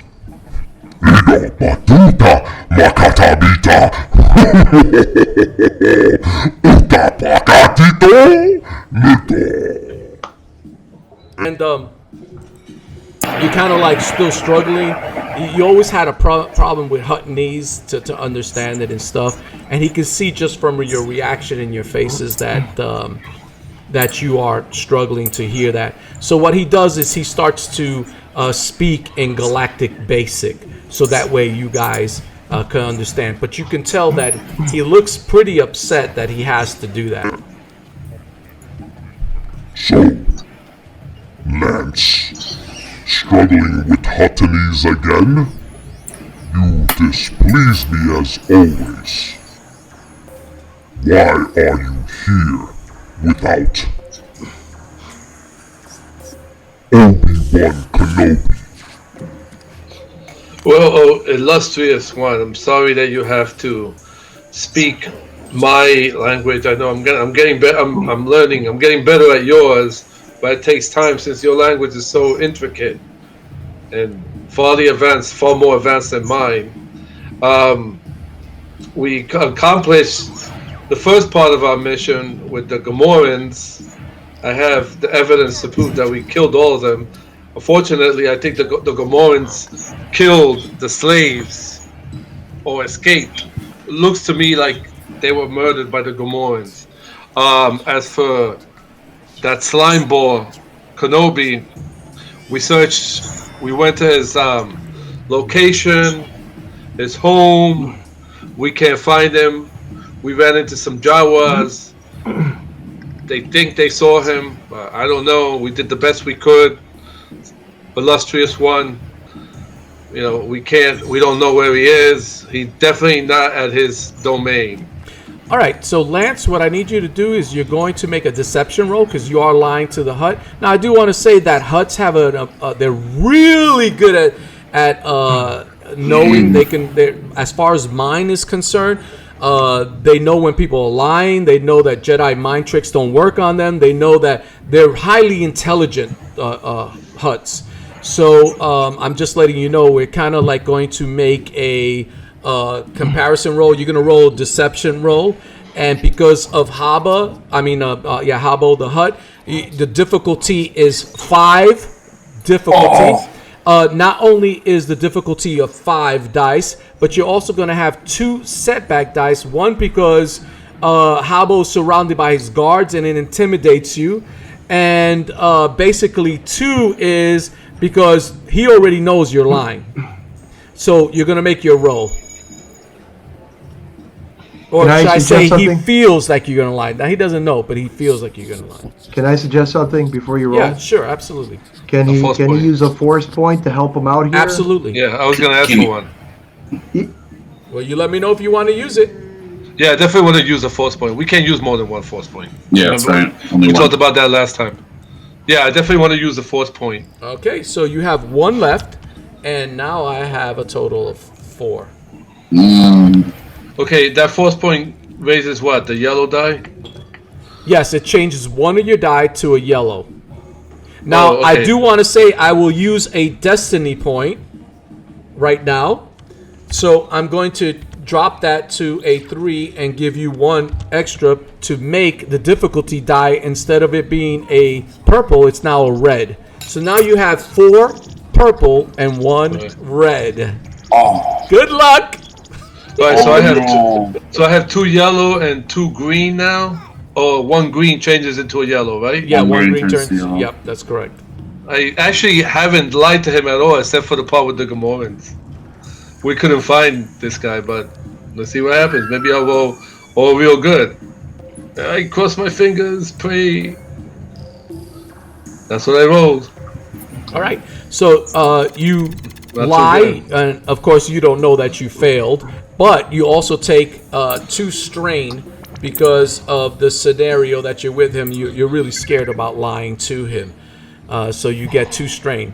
Yeah. So My blood pressure's going up. you explain what you explain, and Habo the Hutt kind of like looks at you, and you hear him say,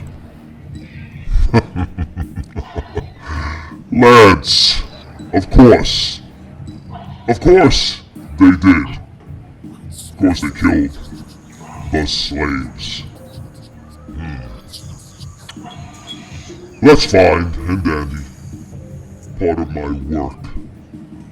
The field that I'm in.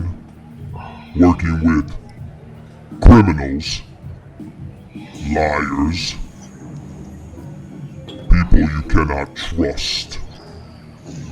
You know what I mean, Lance, don't you? Yes. Well, that's fine. What I want from you now, Lance, is this. You and your merry men.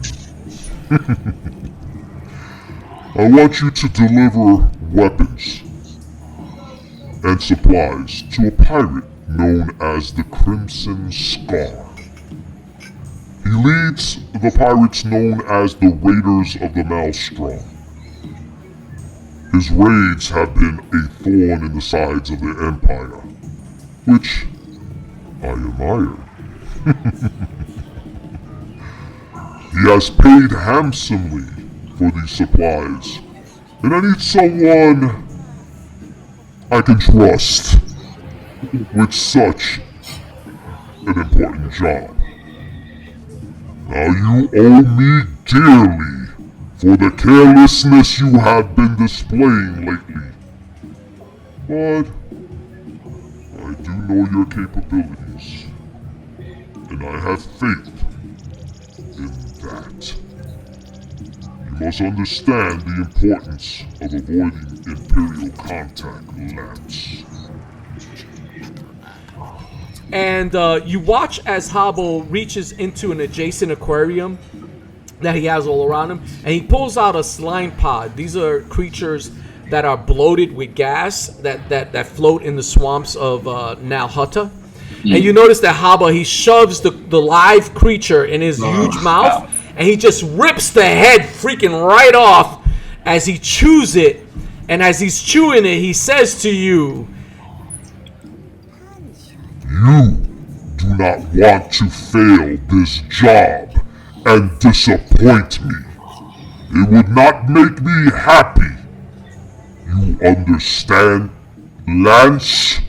Because my taste for different foods has been growing.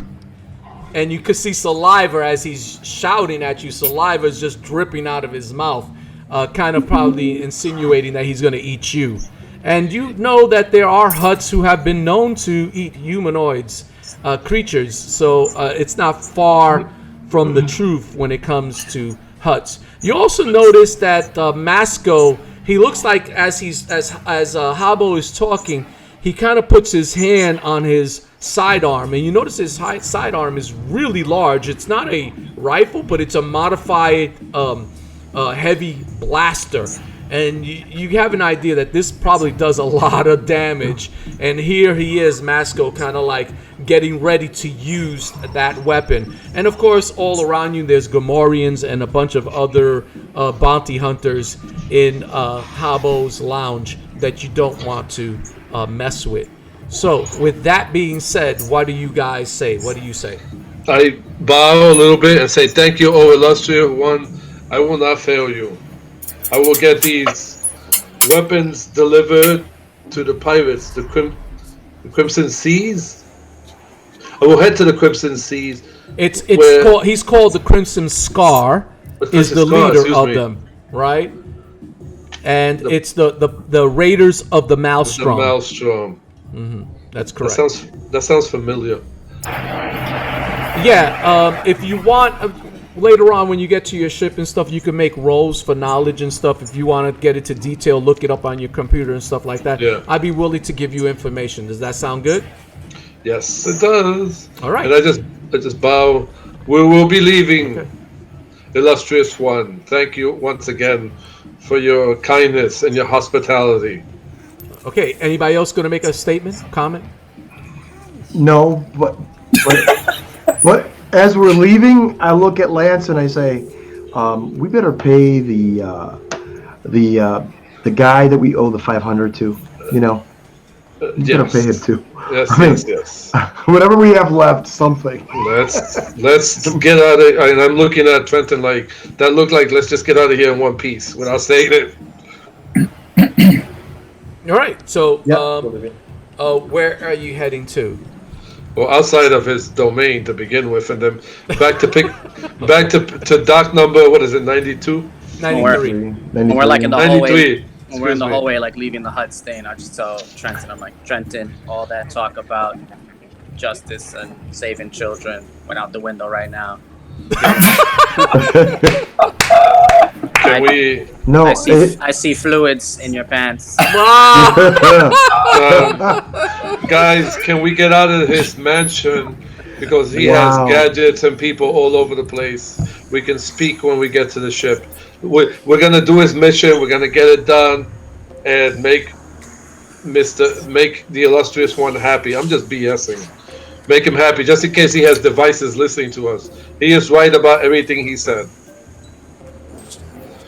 Yes, let's go.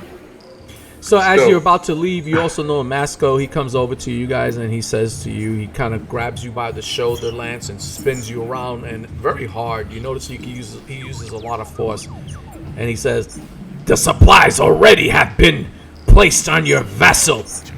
So remember, don't screw this one up, or I will be dealing with you." And he turns around and he just kind of walks away. He doesn't even wait for you to answer or respond to that statement. What are you guys doing? So tempted to shoot him in the back. No.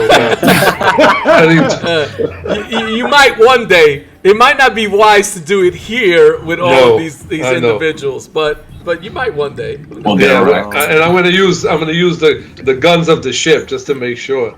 We're gonna head towards the ship. Okay. Don't speak until we get out of here, Mr. The Hutt has been very kind to us. He's wonderful.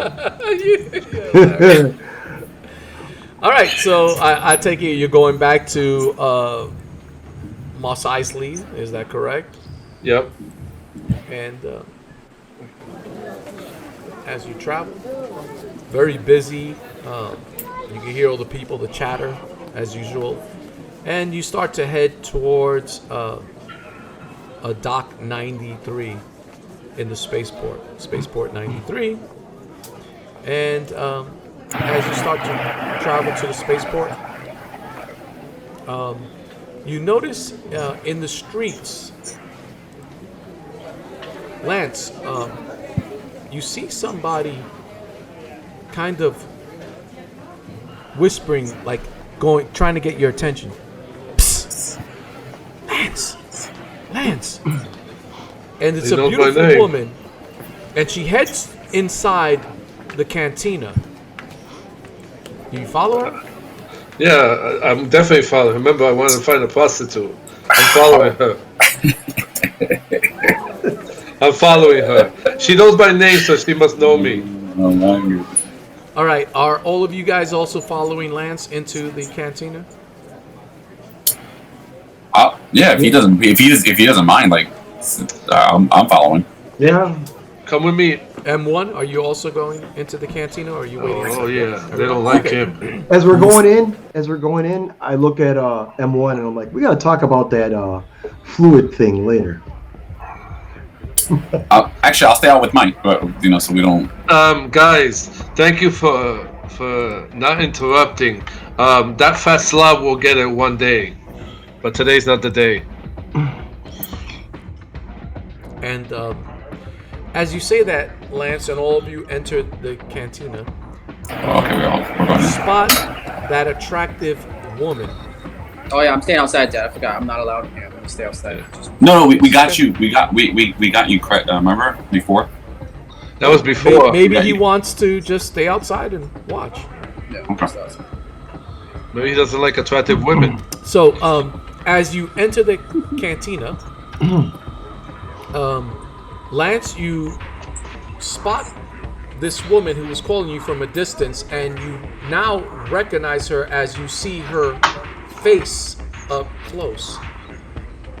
You recognize her as an old fling, someone from your school years.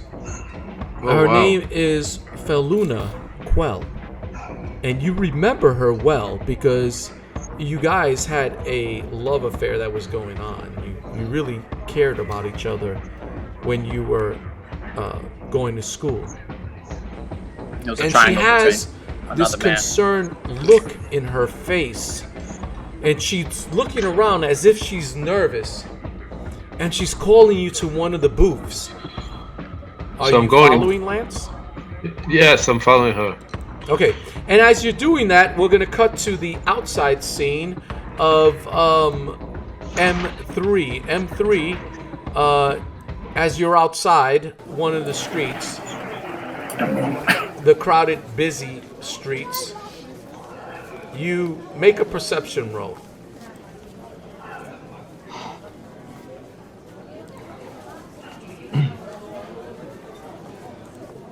Ooh, pretty good. One success and One advantage. advantage. Oh, good rolls, man, and an advantage. You know what? I'm gonna give it to you, bro.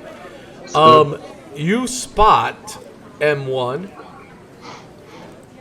The money. Someone who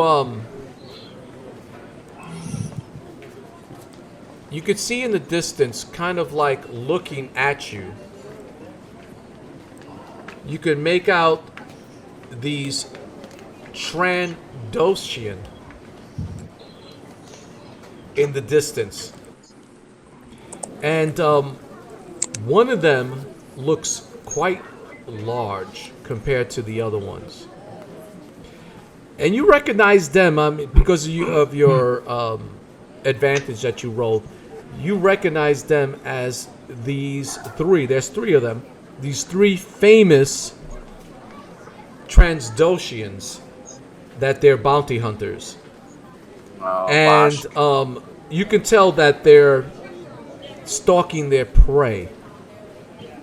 And they acknowledge you. You can see that they see you, and you see them. But they're not nodding their head to you in respect or anything. It's almost as if they're... I'm going to give it to you because of the advantage. You know, it looks like they're stalking you, or at least your group. Oh, they don't want none of this. They don't want none of this. All right. Oh, is Steven out with me, or is it just me by myself? No, it's just you by yourself. But I'll allow you to make a knowledge roll. Make a knowledge roll for a moment. It's my And specialty. streetwise, if you have streetwise, if you don't, still make the knowledge roll. One success. Yeah. Was there any purple die? Oh, that's all you needed. You recognize this guy from the streets. You recognize this guy as Grax Krakow, and he is a known bounty hunter. This guy is good, right? So, again, Krakow, this dude is a very good bounty hunter. what the hell is he doing here, and why is he observing you and your friends? One reason because Juan owes 80,000. All right, we're gonna cut back. So is there anything particular that you're doing, or are you just waiting to see the reactions? I want to go. Like I want to act like I got called into the bar. I'm like, I'll be right there, Sir John.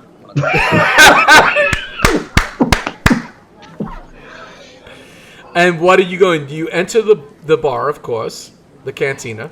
What are you doing? I'm gonna grab whoever was the first one there, John. All right, so hold that thought, right? Because we're gonna cut back to what was happening with these guys. But hold that thought. I understand that you're going over to them. All right, so Lance, what are you doing? You see this individual. You used to have a fling. Relationship. Have a fling with Feluna Quell, and she looks like she's really upset and disturbed, and she's calling you over to one of the private booths. What are you doing? I'm going over to her. I'm saying, Feluna, it's been a long time. You look disturbed. So you're telling her that she looks disturbed. And you look like you have something on your mind, Feluna. Lance, I've always trusted you. You need to take me away from here. Can you take me away from here? Right, yes. Who's after? Why? The Empire. I can't speak here. Pulling out my gun. Bounty hunters to kill me. Please, take me to your ship. We must leave this planet. Can you take me off this planet? Sure. I will get you out of here. Absolutely. All right, so what are you doing, Lance? I tell her, can you disguise yourself? Do you have anything you could cover yourself up with so that you don't get recognized? And as you're saying that, M1 weapons? comes over to you. M1, right, what are you saying? I grab onto John's arm, and I say, "You must trust me, John." I shoot my blaster in the air to panic everybody. Do you? Yeah. All right, you notice everybody in the bar is like, "What the heck?" They're like, you see people booking, they're running out. There's chaos going on. Run out with the crowd. We have bounty hunters on our tracks. Famous ones named Graxus and I don't know the other three. Graco. Follow the crowd. I will be found, but I'll wait afterwards. I'll cover you. Run with the crowd in a hurry. I kick John. I'm like, go. I'm doing what he said. I'm panicked, and I try to I'm running low with the crowd. I'm trying to fit in. I do the same thing. I put my cloak. Feluna, come. This is our opportunity to get out of here. Unless you have a way to get out of this place that nobody knows about. Lance, I've always trusted you, and I will always trust you. I'll follow you wherever you go. Come, what are you doing, Lance? Well, okay, so she doesn't obviously. So we're gonna go into the crowd and try to sneak out with them. And I'm gonna I give her my cloak if I have any. I don't know if I have a cloak. If you use a destiny point, you could pretend that you got anything that you already thought ahead and have it. Do you want to give her a cloak? I pull from the table, the dining table. Oh yeah, here. Good idea. Here. We have 3. Come with me, I tell her. Stay with me. We'll go through the crowd. They won't find you. Okay, so she M1 quickly pulls out that that's great. He pulls out that tablecloth, throws it over Feluna's head, and kind of like initiating that you could cover yourself with this, and she kind of holds it tight to her, and as you said that, Lance. Yes, I'll follow you, Lance, wherever you go. All right, so where are you taking her to? We're heading out and trying to get to the ship, or at least get to the speeders to get to the ship. That's the ship. Excuse me. All right, so you head out into the crowded marketplace, and again, M1. You notice the Transdosians, and they're in the distance, and you could see that their faces change because you were already aware of them. And well, you made everybody aware, so everybody's aware of them. They kind of like look and they see you, and even though you can see that Filuna, that she has the thing over her head, they're kind of like looking to see, like, who is that individual? But let me make a roll. Hold on 1 second. That's a big crowd, man. It's the whole bar's running out. Everybody's running out. You're right, and I'm going to give some negatives. Matter of fact, I'm going to let me look at what their statistics are, and before I leave the bar, I knock off some drinks again. Okay, their perception is, believe it or not, it's probably high. It's two high. yellows, Wow, and 1 green. that's pretty good. But because it's an average kind of like watching, and then I'm going to give, it's a crowded street, so that's 1 setback dice, but you also initiated M1, a whole bunch of people running out, so that's going to be another setback die just for that. So they get 2 setback dice, difficulty 2. They are attentive, so they're going to keep their perception, and I'll make the roll. Despite all of the things going on, they're kind of like watching, and you notice they're really good at what they do. And they kind of like, even though she's covering her head and everything, they spot her, and they see you helping her. And you see that their face kind of cringe. They're kind of like angry at this, and they start to raise their weapons at you. Everybody, roll initiative. Yeah, I was gonna do something, but Can I do something before it happens? Oh yeah. Okay, success. let's talk about that before. What? Okay, so Trenton, what are you doing? Okay, I want to reach out with the force, and the canopies. What I want to do, since everybody's running out, I want to use that sheet and the canopies to throw them over their heads. All right. So what I'm going to do is I'm going to say that is occurring while when we roll initiative, right? Initiative? So Okay. you're going to get to do that. I think that's a great idea, but that's in the action itself, right? So this is the initiative. You realize they acknowledge you guys, that they know that they see Filuna. They're not tricked, even though that was really good. There was a lot of negatives. For some reason, their dice roll was really good. So they still saw through the disguise. And so now, John, you had something to say. No, I rolled initiative, and someone deleted it, but it was 1 success and 3 advantages. All right, so John has 1 success and 3 advantages. I'm gonna roll now too. Everybody Okay, I got roll. I got 2 advantages. You have I got 2. Oh no! Wait a minute. I have a success and 3 advantages. All right, you got 1 success and 3 advantages. Nice. Yeah. All right, Trenton, what did you roll? And M1, what did you roll? I got 2 advantages. Got a 0. You have Cancel. 2 Canceled it. advantages, and MK has 0.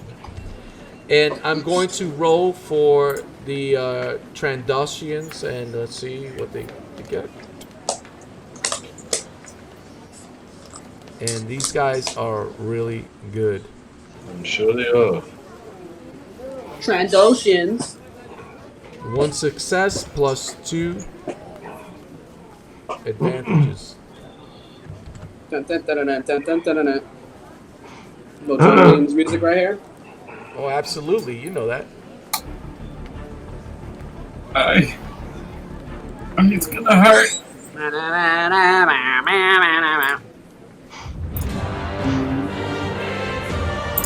All right.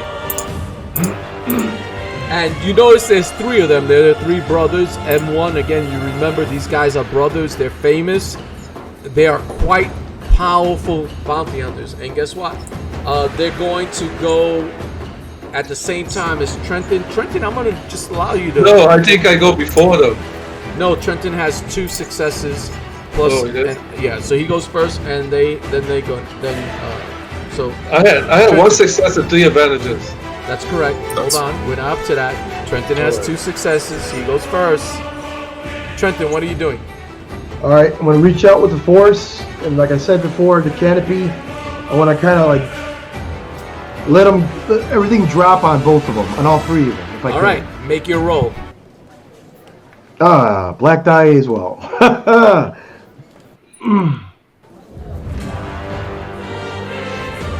I reach out with the force. Do it, man. Yeah. Just put. Where's that red light? Looking for that red light. Reach out with the force. Now, you do have the option to utilize that dark side if you want to tap into the dark side to get this done. These guys have to go down. I have to utilize it a little bit. Dip the cookie into the milk. Hey, I'm not killing him. I'm watching the whole time. My eyes never leave his face. Okay, so you are utilizing it, is that correct? Yes, just wow. Just a little. All right. So yeah, you get it done, and as you do that, you notice that the one of the canopies kind of dropped down on top of all three of them, and it covers all of them, and they're kind of blinded at that moment, and you can hear them kind of like getting frustrated and grunting.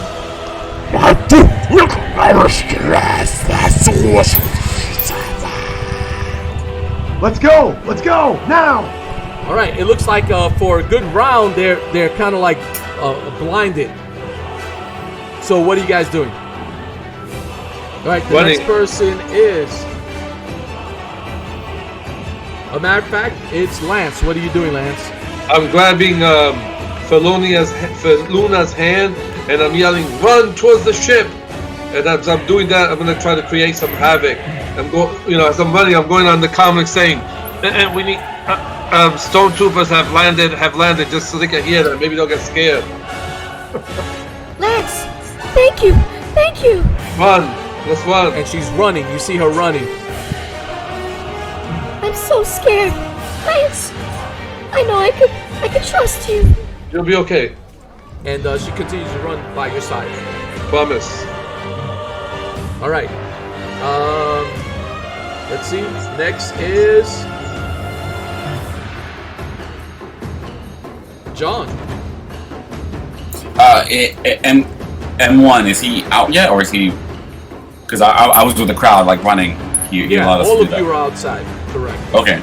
I want to kind of like stay in his area, and I'm just kind of like, because I saw the. No, we're gonna run. We're right. We got that opportunity. Like they got covered. Trenton, he blinded them for a round. So I mean, they're just underneath this canopy, and they're trying to get the canopy off of them. They can't see anybody. What are you guys doing? All right. So then what I'm doing is I'm gonna start heading towards the ship, and I'm kind of like whisper yelling, I'm like, Trandoshans are after her, Lance. I don't know, man. I have a bad feeling about this. I start running. And John, as you're running, you can feel as you have that crystal close to your body, and it's almost as if everything again slows down. And as it slows down, you kind of hear something pulling you, and it says, "Attack them. You can defeat them. Yes. Kill them. Kill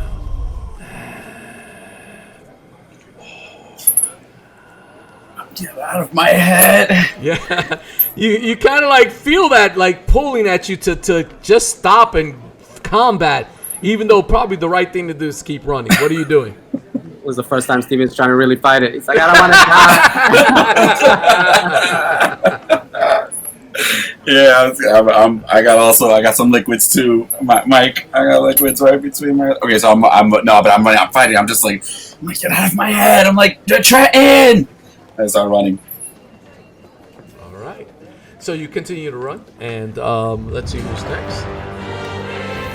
Next is M1, believe it or not. What are you doing, M1? Okay, so I see Trenton's eyes go yellow and red because he used the dark side. I realize we're using all necessary means to get out of here. So it's like a taxi driver, like driving by, and I stop him in front of the street, and he's like, and I just blast him. They throw him out, and I'm like, everybody get in this. That's jacked up. I love it. All right, with your brawn of 5, man, I'm not even gonna have you roll. All right, this is an average person who's just riding a speeder. It's all broken down speeder and stuff, and you just kind of like pull him right out, no problems, picking up a silhouette of one, and you just like toss him, and you hear. As a matter of fact, as he's falling in the air, you can hear like a foreign language, like an alien language. You hear him go,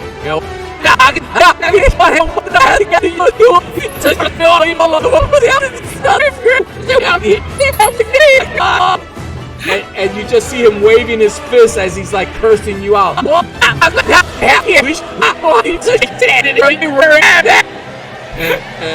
So you got the speeder.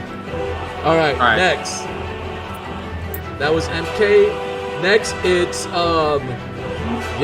it's the first person, which is Lance. What are you doing, Lance?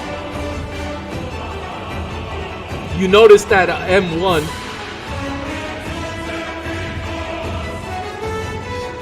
has a speeder. You're off. You're silenced, Lance. Gotta unmute.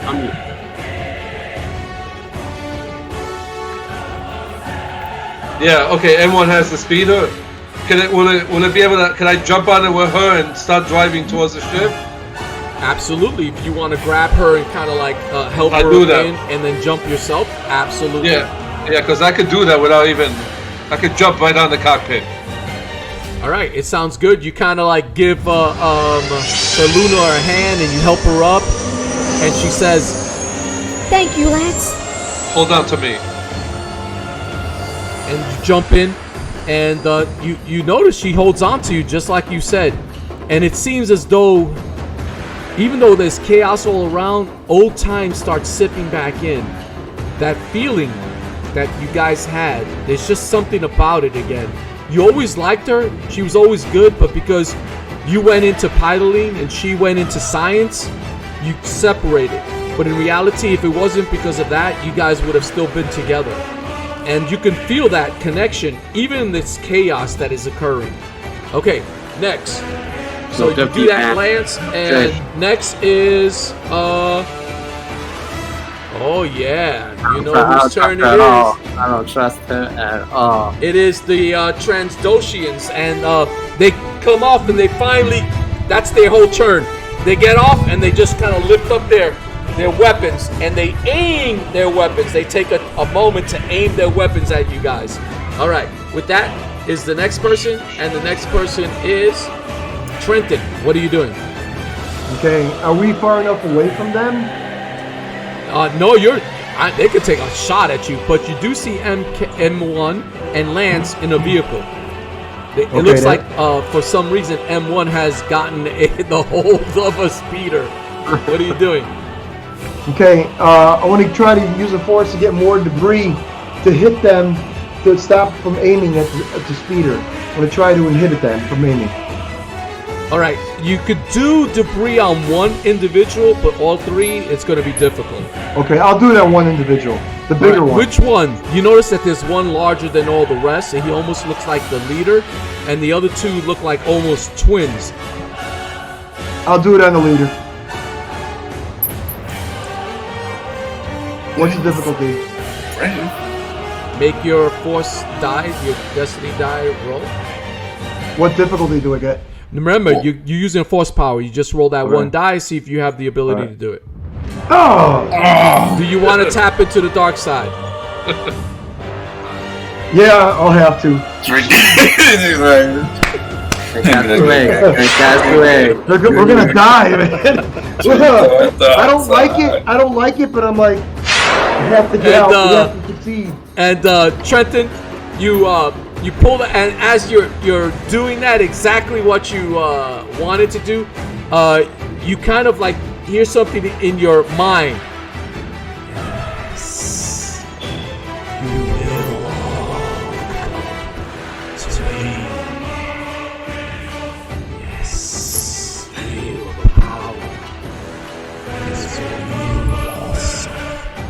and you kind of like Trenton, you're using it and you utilize it, but there's something, it just feels unnatural for you. You don't feel comfortable with doing this, but you throw, there's a basket full of fruits, and you throw it right on that individual, the leader, and he's kind of like, it kind of distracts him, and he looks at it as if someone threw it to him, one of the merchants, and the merchants are kind of like fearful, they're kind of like on their knees. All right, so you got his attention, he's busy. You succeeded in that. Next. All right. John, what are you doing? I was like, you know, like get out of my head, but then I felt Trenton twice now. You used the dark on me. and now I have the confidence. I'm like, I turn around, I take out my blaster. I start walking towards them like, yes, we have the power. I start shooting at them. Thanks, Trenton. Thank you. Wait, before you make the roll, I'll tell you why you have to make the roll. But before you make the roll, you hear in your head, John, you hear a voice saying,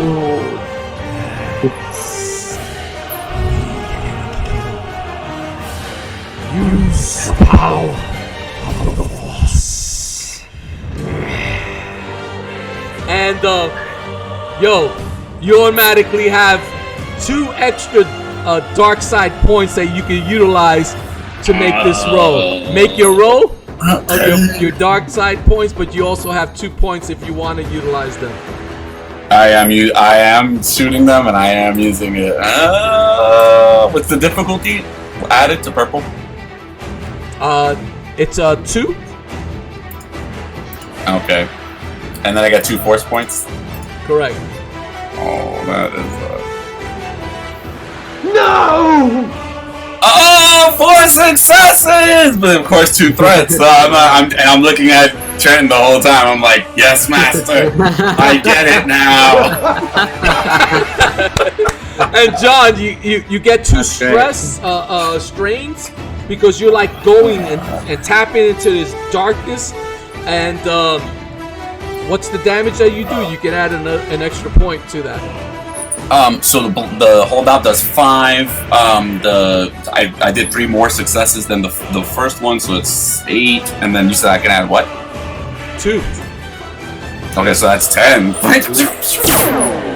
So you fire upon them, 10 points of damage. You strike one. Let's see, their soak is believe it or not, is a 6. No! But you do 4 points of damage. These are not. I don't know if you want to stay combating. I you turn my strike one, 4 points of damage, and he feels that it strikes him in the chest, and you can hear him.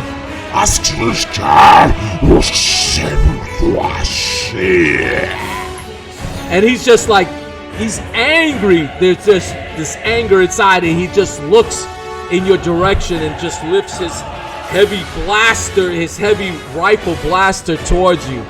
As that blaster pings off of him, I turn my gaze from Trenton to Mike. I'm like, I just put on my finger, good shot. Use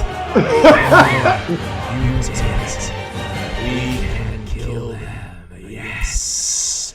The power is with you. I feel it too. And you just feel that voice speaking to you about defeating everyone. All right, M1, what did you say? It's your turn. I think it's Lance's turn. No, believe it or not, it's your turn. 0. Lance went this turn? Yeah, Lance already went. Okay. Alright, so am I driving or is Lance driving? You took the vehicle, you're driving. Okay, Unless so you want to give it to him, which you could. That's up to you.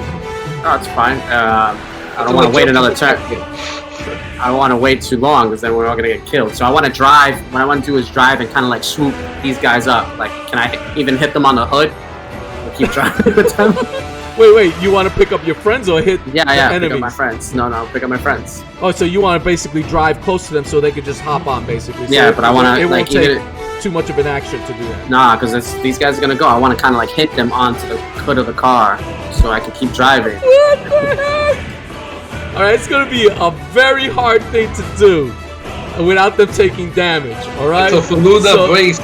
So we're talking about very difficult. So this is gonna be Faluna, a 4 difficulty. That's a 4 purple die. Wow. All right. So I'm gonna use a force point. Okay. How many force points do we have? How many force points? You have 2. I'm gonna use all 2. So you can Well, only remember, you use can one only at a use time. 1 at a time. So you have to use, yeah. Okay. My fault. It's okay. We have no more after this. Wait, we have 1 force point because I use 1. I know, we have You no have more. 1 left Right. after this. I'm sorry, John. I'm so sorry. It was just a little bit. Oh my god. Using twice. We're trying to get away. Do I get any bonuses from Juan being my cockpit pilot? If he's helping you, if he's contributing, you get an extra bonus die. Yes. I'm like, go left, don't do that. I'm like, oh my god, everybody brace. Brace, I tell Faluna, hold on to me. I'm gonna, if we fall, I'm gonna take the brunt of the damage. I don't want her to get hurt. Okay. I'm gonna try to do it.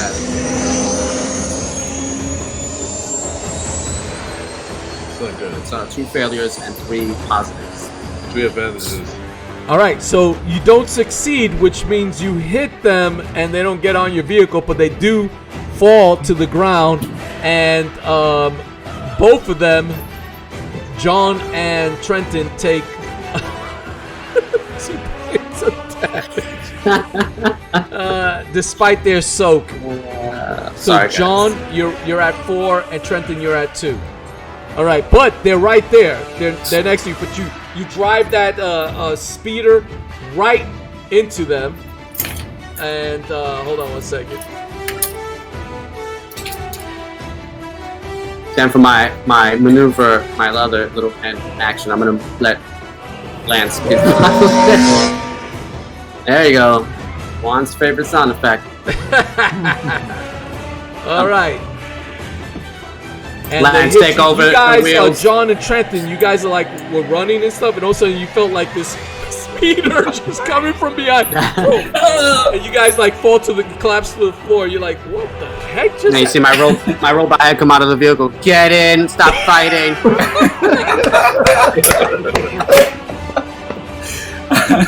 All right, next. That's awesome. All right, that was M1. It goes back to the top, and the top, believe it or not, is Trenton. Trenton and then Lance after Trenton. Trenton has 2A. Trenton, what are you doing? Are you jumping on? Oh, heck yeah, I'm jumping in. Right. I grabbed John as well. All right. I pull him back. You jump back in, and the next person is Lance. Lance, what are you doing? I am going to book, but I'm gonna zigzag because I know these guys are gonna fire. And Now, I I have do to want try. to say that John is not in the vehicle yet.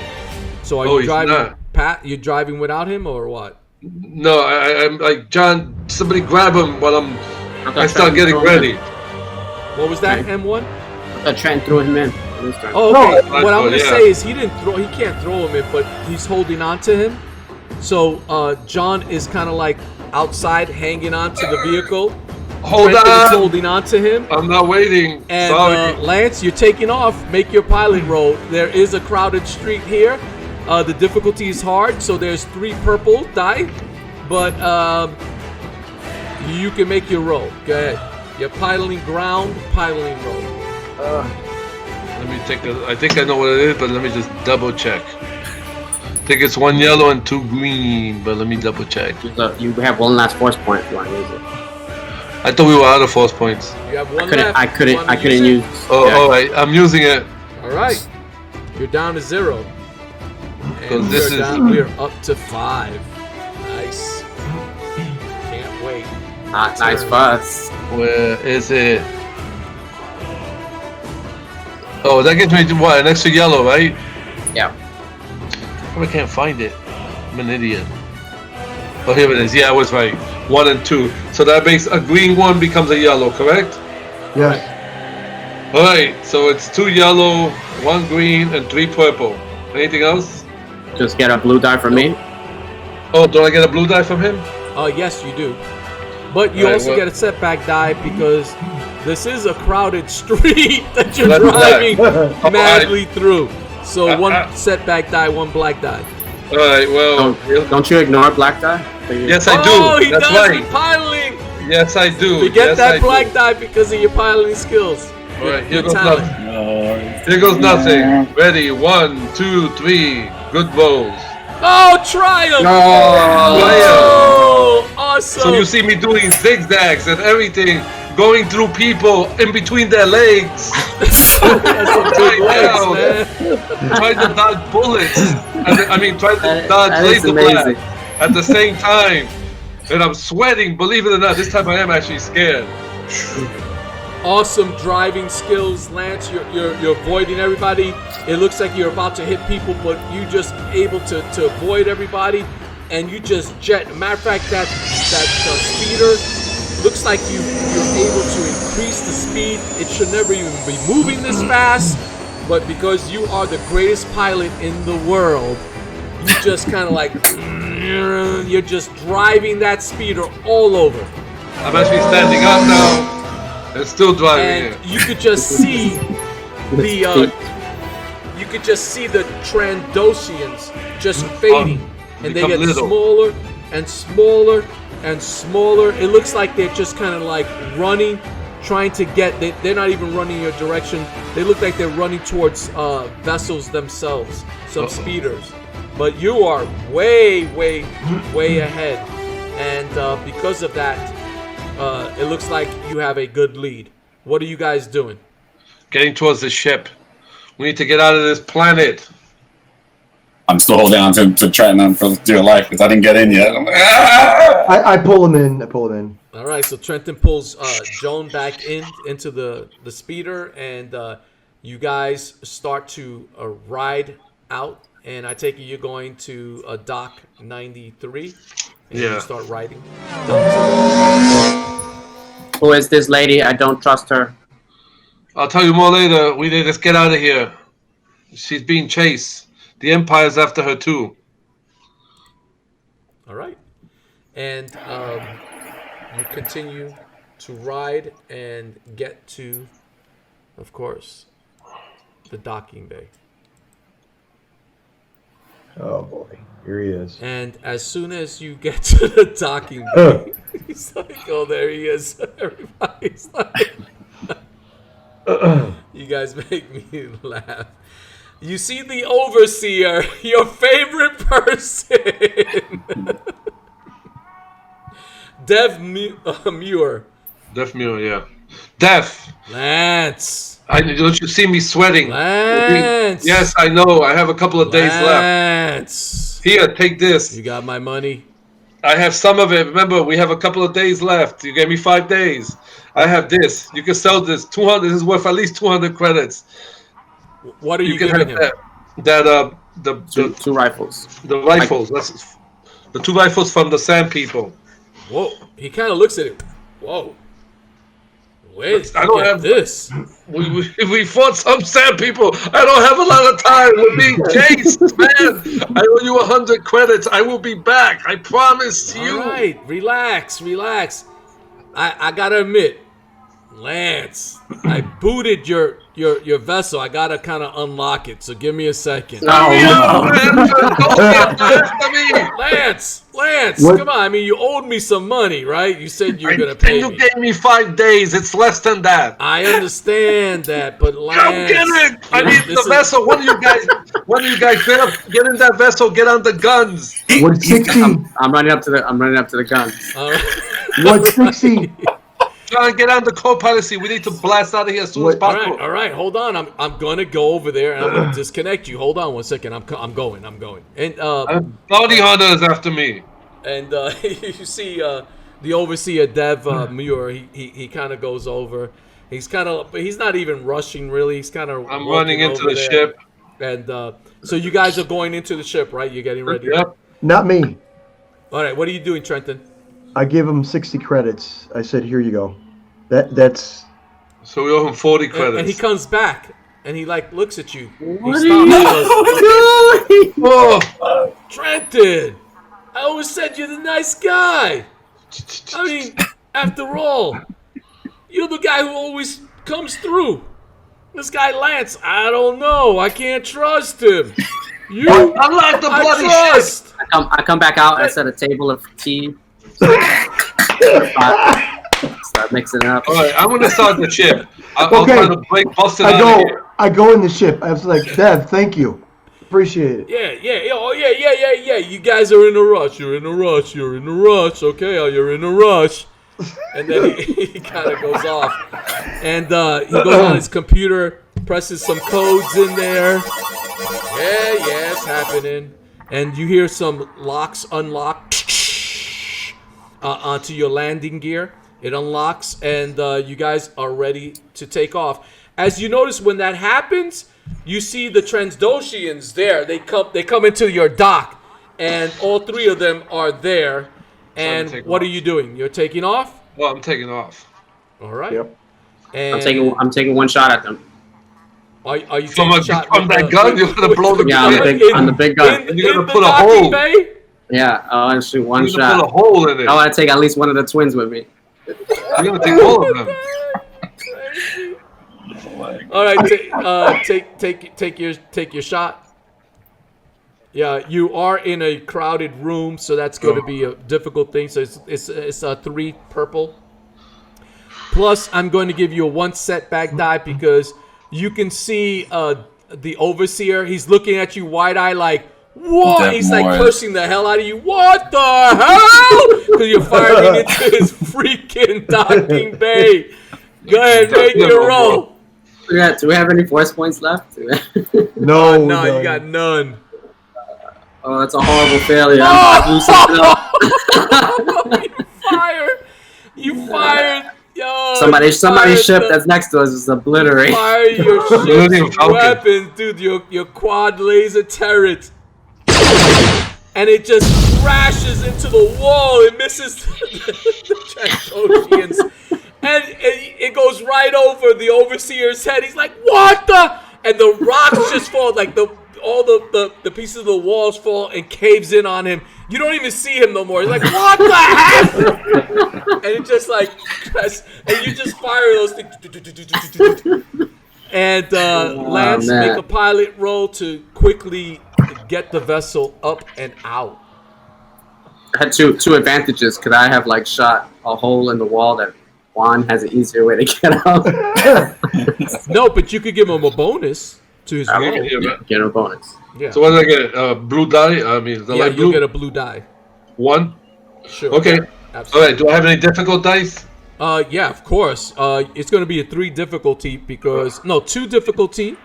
Yeah. But it's average just to pilot out of this. But you're going to get a setback die because you're rushing out of the port. Yep. So that's going to give you a setback die. But you don't lose a setback die because you have a special ability that takes away a setback die. Let me see. I don't think so. So go ahead. You can pilot out. Let me see if anything comes off though. I don't think it does. Hold on. No, what am I doing? All right, let me roll. All right, roll. There, I rolled. Ooh. A success. That Nice. works. That's all we needed. All I need. The Wanderer starts to take off.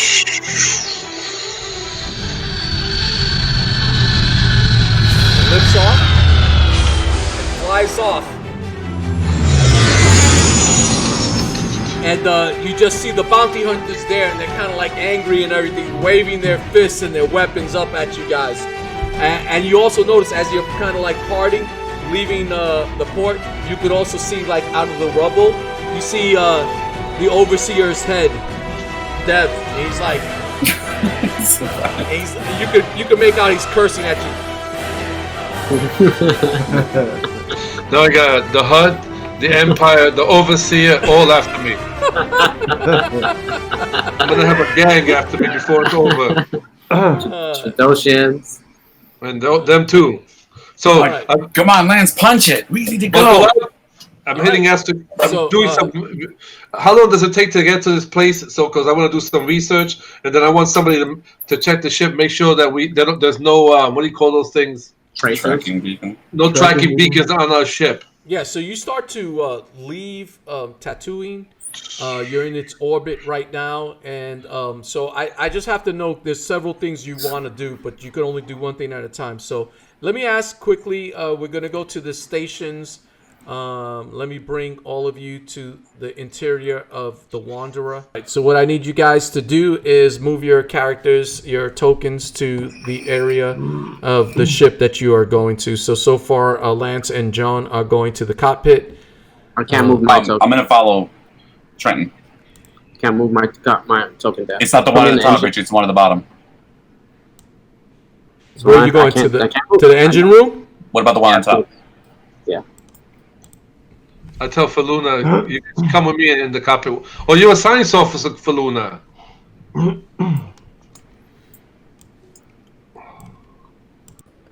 Yes, I am. Lance.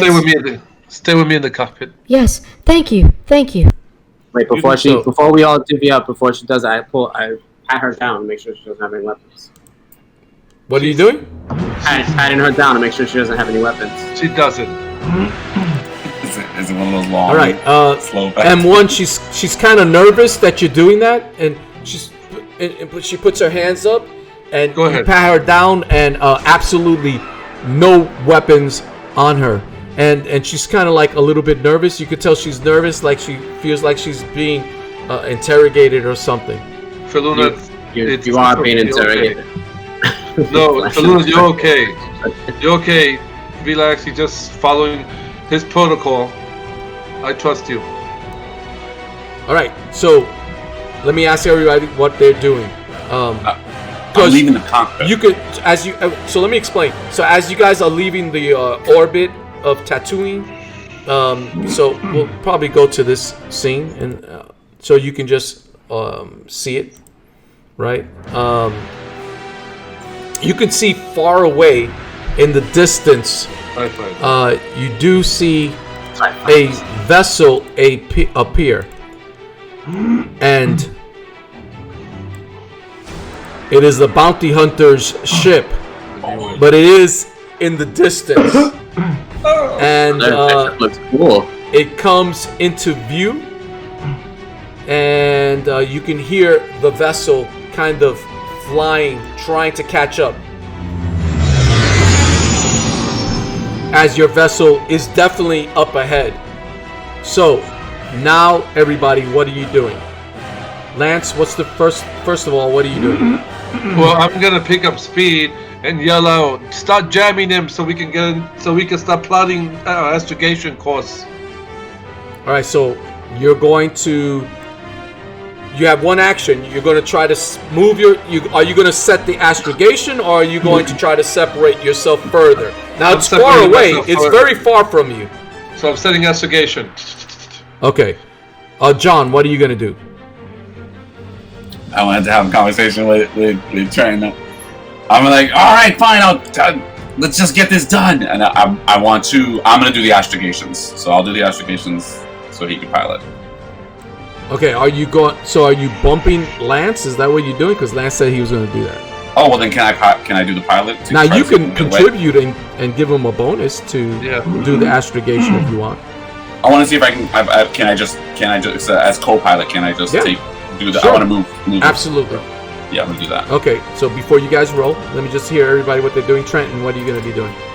I'll go to the gunnery. Okay, so you're going to run over to the guns to work them. And M1, what will you be doing? I want to try to cloak the ship. Wrong game. Yeah, cover the sensors. Alright, so you're going to go on the sensors. Alright, so all of you are running to your stations. And I'm going to start with John because he is piloting. Make your pilot roll. Difficulty 2.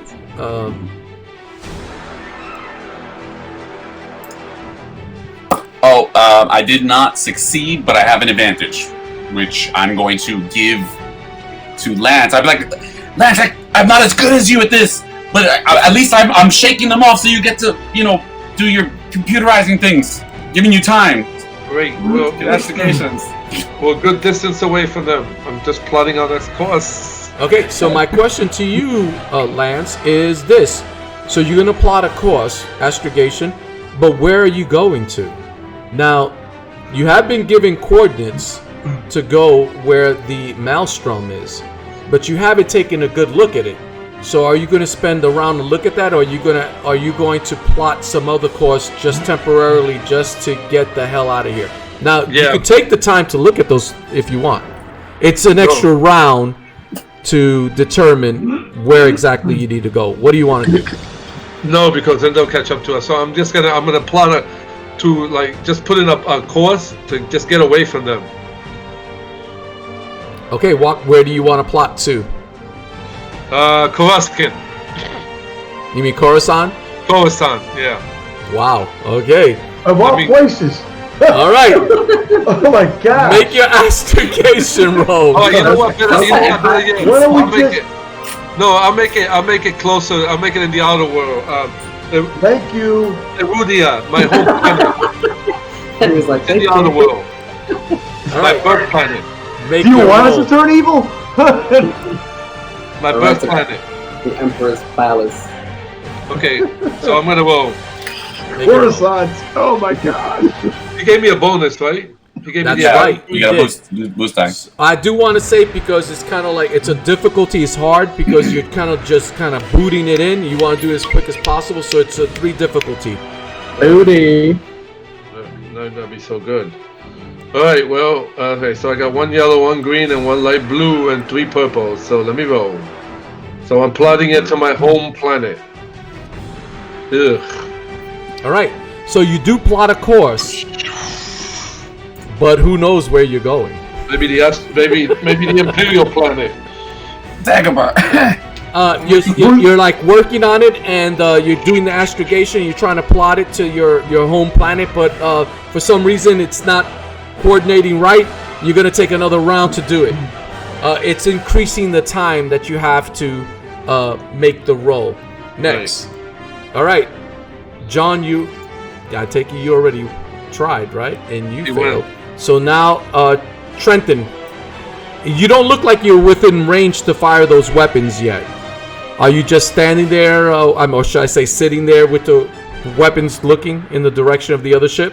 Yep, I'm going around 360. I'm kind of looking to make sure everything's... Awesome. N1, what are you doing? Trying to jam them so they don't follow where our coordinates is. Okay. Make your roll. Where's Anthony? It's going to be a difficulty 3 purples. Any force points? No, there's none left. Sorry. They have all of them. They sense it. I gave them my coordinates. We are going to Coruscant. Erudia. You notice because of that, you're like sending out. You're trying to shut them off so they can't get pick up or send signals. And for some reason, it looks like they're even kind of like closing the gap between both of you guys for some reason. All right, next they go. Make a roll. And they're gonna all fail. Evasive maneuvers. All right, what they're trying to do is close the gap. That is difficulty 2. The silhouette is exactly the same. Their vessel's almost the same size, but they do have a good computer. And also their skills are pretty well also. So they get 2 difficulty. And you haven't done anything that's going to add to that, so we're making the roll.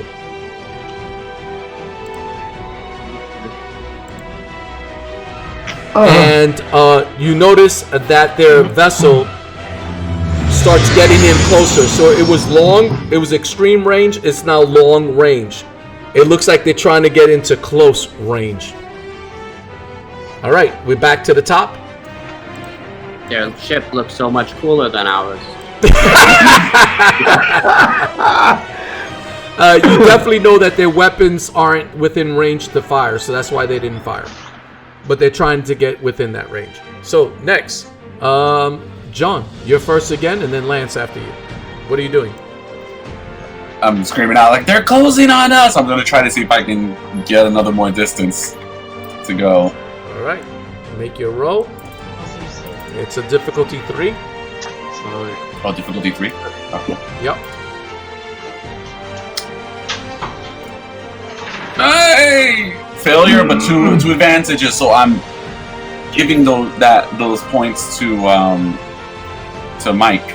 No, you know what? To Lance, because Lance needs to plot the course. I'm like, plot the course? I'm like, I'm not good at this. Plot it already.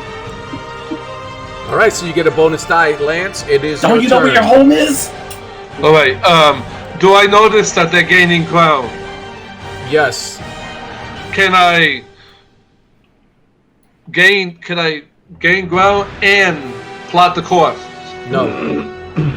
Okay. One action. All right. So I'm going to try to pick up ground. I tell John, astrogate. So that's 1, 2, and he gave me an extra advantage dice. Loose die, yeah. All right. So what's the difficulty? I'm trying to pick up the ground 3. again. Okay. So I'm trying to pick up the ground again. All right. So 3. Any black? No, I don't get black. All right. Here's the roll. That's it. Got it. Nice. So you start to extend the distance between you. You jump on that piling and you show John how it's done. And you kind of like start to separate yourself again from that vessel. So again, what are you going to do with those 2 advantage? All right, I'm going to give one to to Mike, and I'm going to give one to John. You can only give it to one person, or you could give it to anyone on any turn. So I'm going to give it to Mike so he can jam them. Okay, so Mike, you get 1. He's going to give you. Next, Trenton. You're not within range. As a matter of fact, Lance, you almost got in range. You noticed that vessel, that bounty hunter vessel, came in pretty close. But then Lance was able to kind of give you that distance, so you're not within range. So you're just sitting there waiting. Trenton? Yeah, I'm waiting. That's what I'm doing. All right. Next is M1. What are you doing? You get a bonus dice to whatever you do. Okay, here we go. Jamming it. 0. No failure, no success. You're struggling to jam it. It looks like these guys are professionals. They're probably the top of the line. You probably don't want to stay engaged with these guys very long. And you do notice that their ship doesn't have 1 weapon on them, but 3. I see it. I'm going into the bunk of Anthony's character. I'm waking him up. Get out. You're kind of like looking at this scenario saying, we need to go into hyperdrive. Definitely need to go into hyperdrive. All right. With that being said, it's their turn. And they're trying to close in on you again.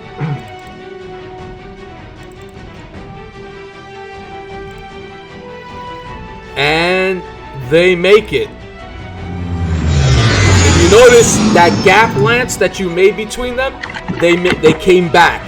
So now they're at, instead of the extreme, they're at long range. Next, they're trying to go at medium range. Once in medium range, Fire. all right, back to the top. John, what are you doing? All right, I'm gonna try to plot that course, but I'm doing instead of the -3, I'm doing the -2 version, the astrogation. So it's less difficulty. Right here on the course. Come on. Astrogation.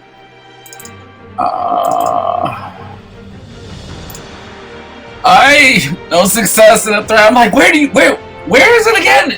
Idurame? Aruba.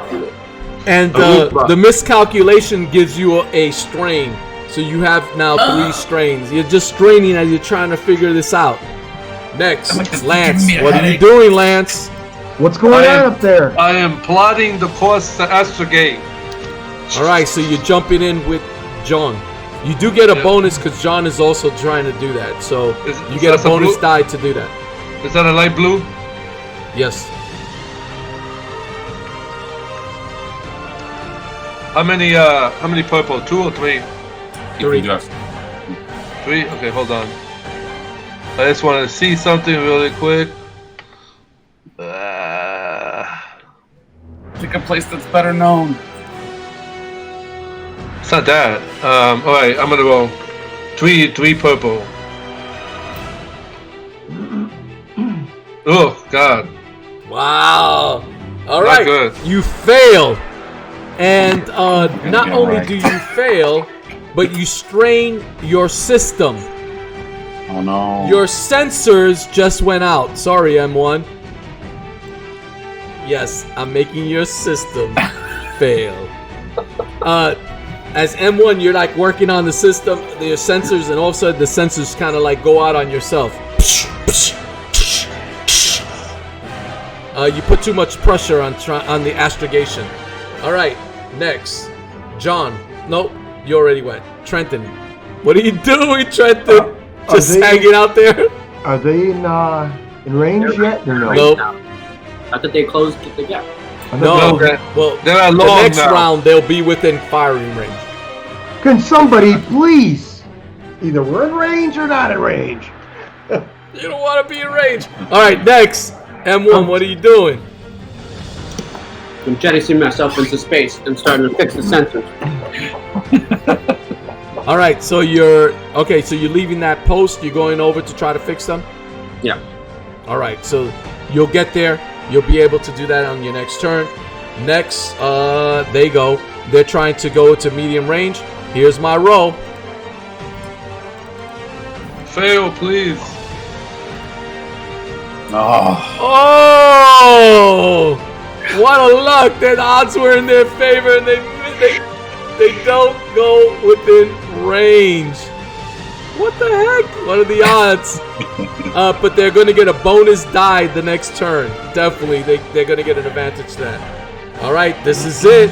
We're back to John and Lance. What are you guys doing? I'm gonna help him plot that course. All right, so then he's gonna get an upgrade because of that.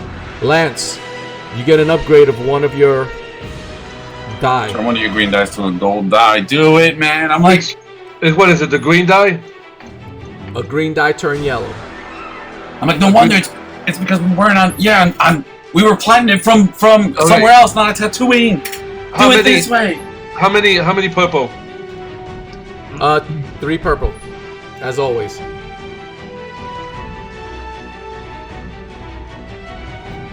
Oh, you succeed! Woo! All right, your vessel, the Wanderer, you start plotting it, Lance. And then you said, let's hit it! And you push those levers forward. And you hear the vessel. Oh, did it mess up? Oh no, it kicks back in! Psych.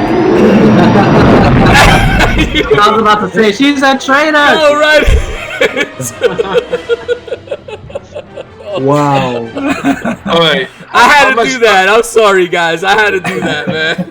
How much time do we have before we get to that planet? So we could do a few things. Like I want to do some research. Your planet's gonna take about a day to get to. Okay. Perfect. Did you hear that special effect? Yeah, that happened to I had to use that. I was like, yo, I got to use this one day just for fun. So, what are you guys doing now? Now that you are safe in hyperspace, you have about a day before you get to your destination that Lance has plotted. Not that he can't replot something, but what are you guys doing? Well, I want to, like I said, I want to find out information on these pirates, and I want Feluna to come and help me so she could tell me what's up with the Empire, why this is going on. Why are they after her?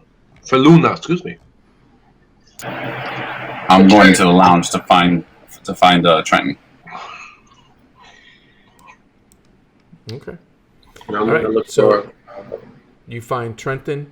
Trenton, you're in the lounge, I take it also. So you might. Yes. Okay. And M1, what are you doing? Are you researching anything, M1, or are you just what are you I'm doing? just looking for any bugs around the ship. Any what? Bugs like tracers or anything. Okay. So what I need you to do is you're going to make a perception roll, right?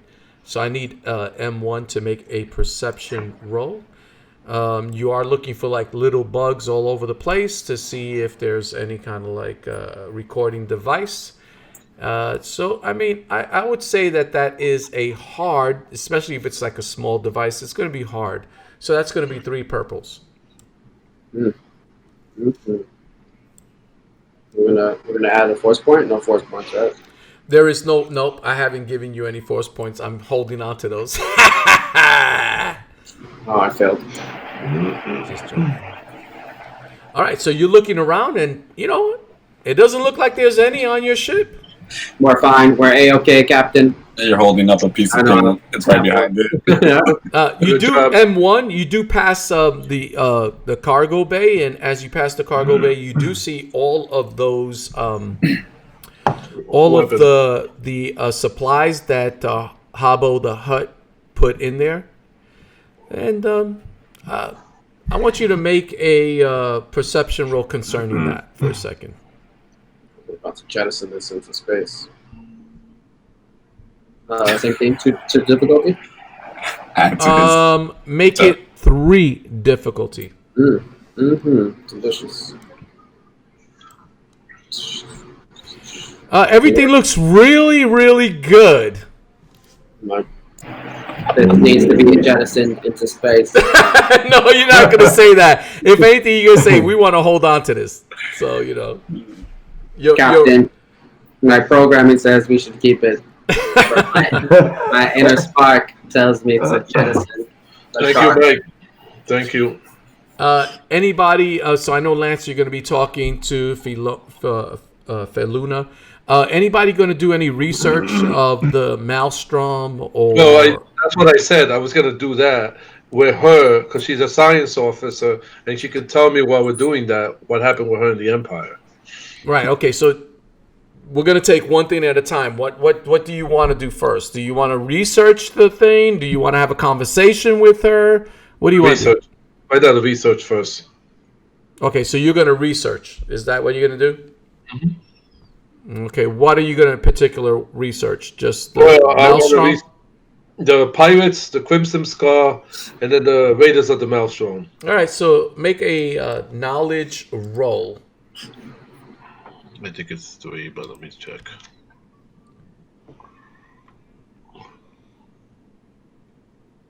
You're going to make a knowledge roll outer rim if you have that. Okay, let me see. Skills.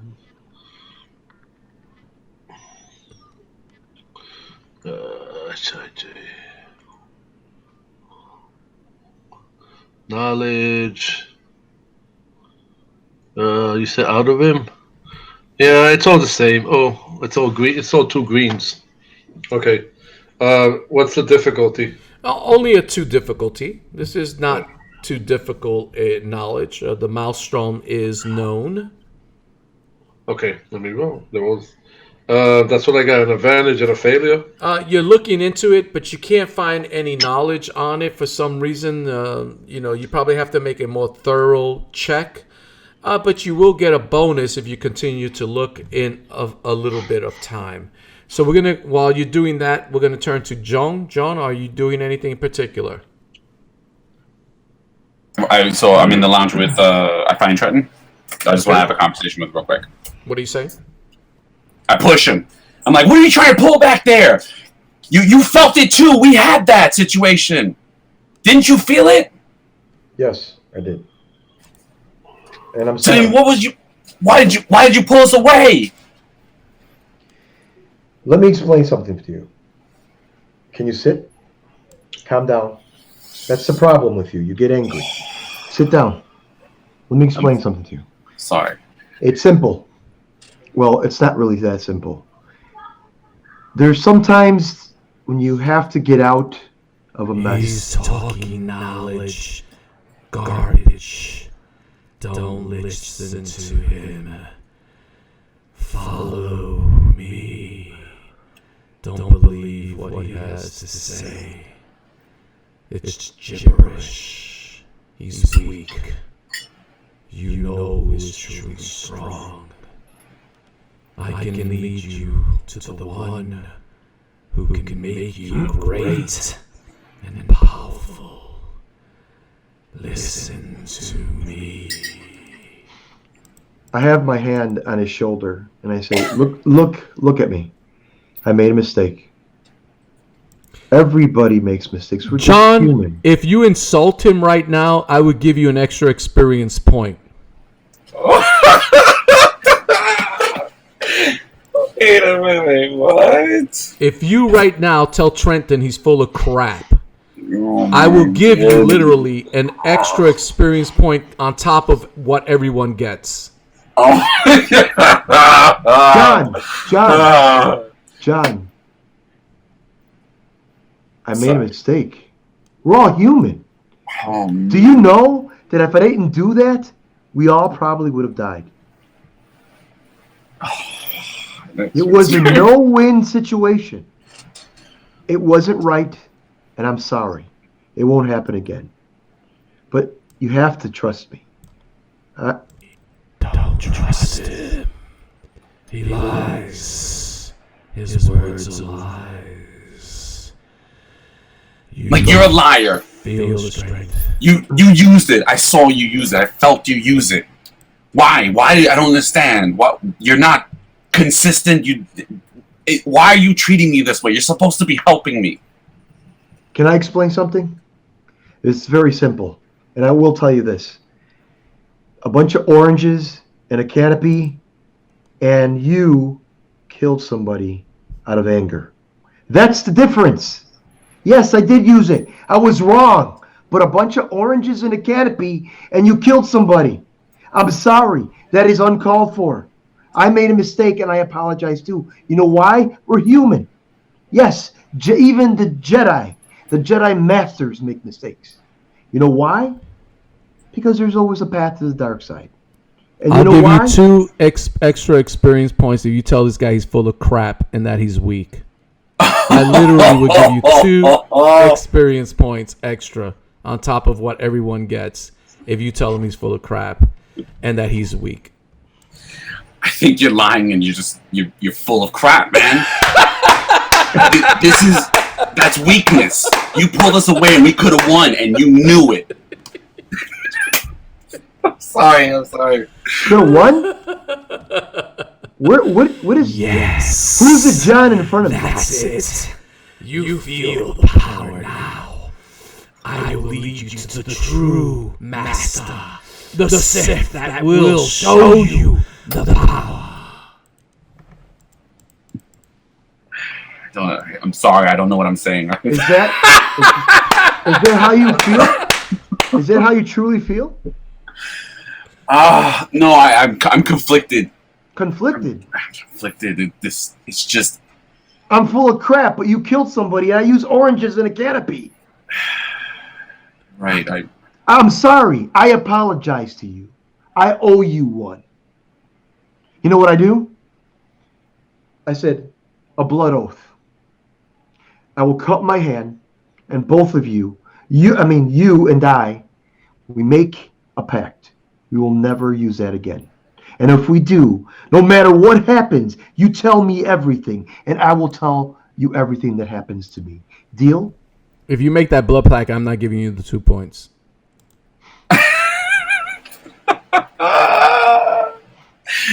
Oh, man. Wow!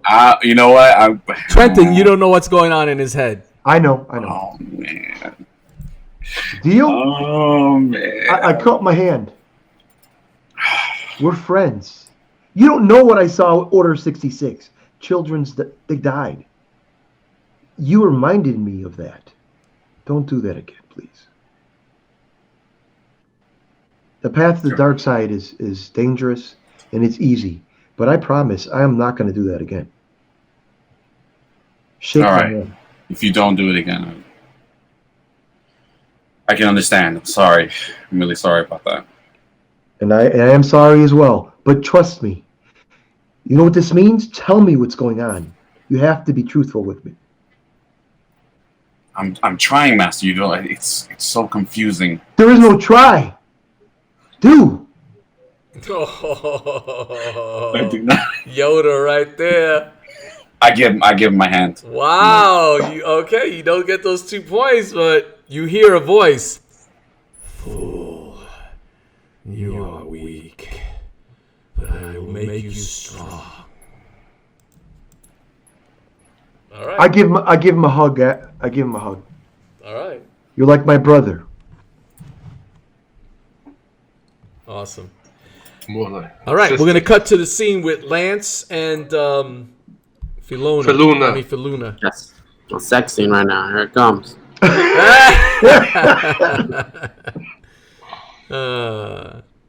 All right. You're looking up the information. Make your roll again, and I'll tell you what you find out. It's Outer Rim knowledge roll. Yeah, it's 2 green and 2 purple, right? Correct. Or do I get a little bit more because I spend more time now? Did you roll a bonus before? I think I had an advantage and a Okay, failure. so you get 1 die, 1 boast die, Yeah. blue die. Yep. Okay, got it. I got Oh, you 5 failed, but wow, you got a lot of bonuses. But you're struggling to find out information. You're not really getting the information, but if you spend a little bit more time, you will get a lot of bonuses to try to figure it out. But Yep. it looks like, are you going to hold the conversation with her while you're doing that? Yeah, I need to hear what she has to say. She's a scientist. She can help me.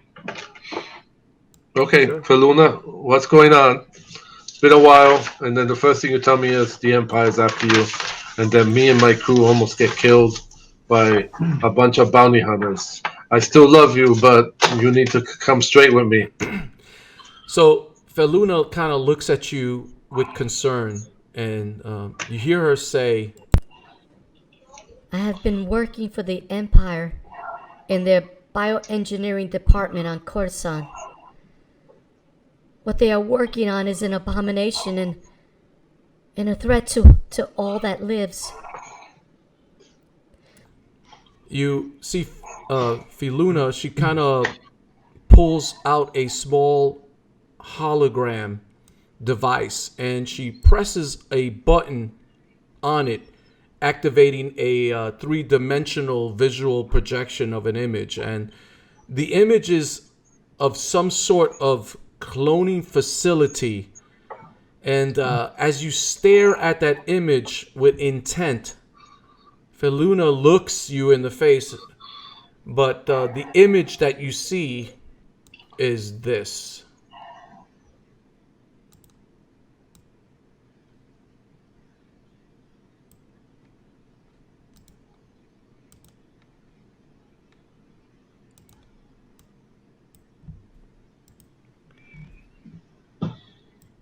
There's some strange creatures within these genetic tubes being formed.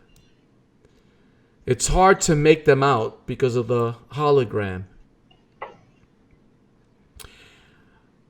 And again, as you stare at the image, Feluna looks at you in your face, straight in your face, and she says to you,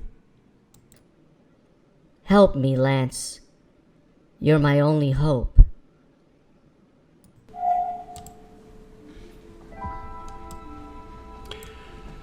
And as you hear Feluna's plea for help, you wonder to yourself, what does this all mean?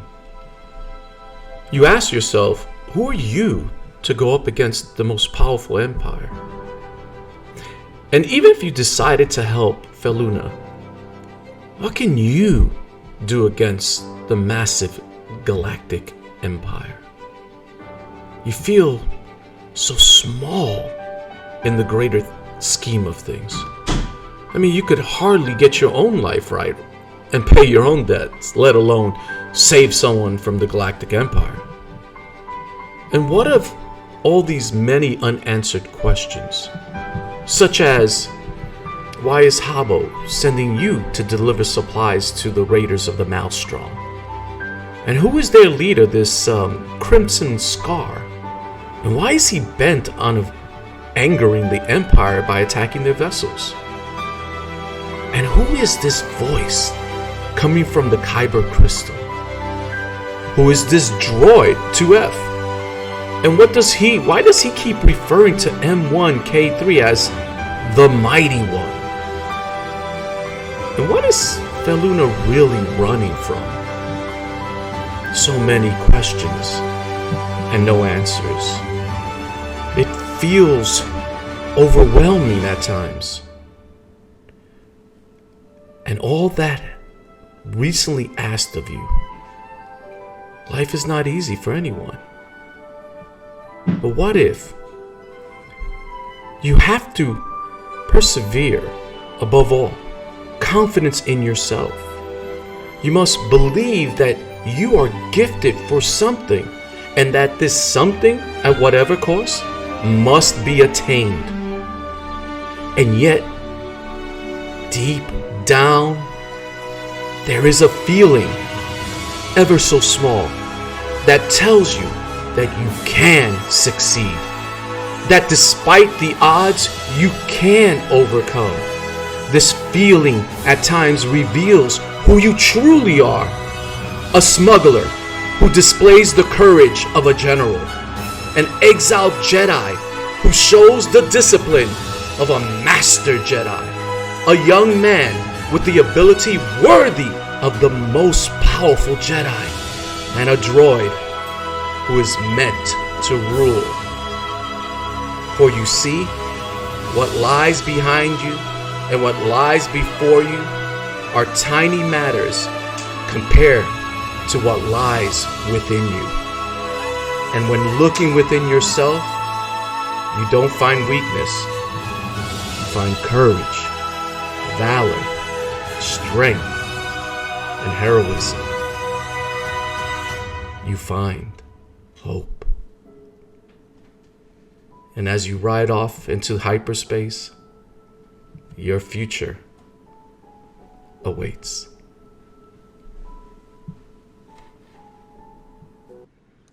And with that, we end today's session.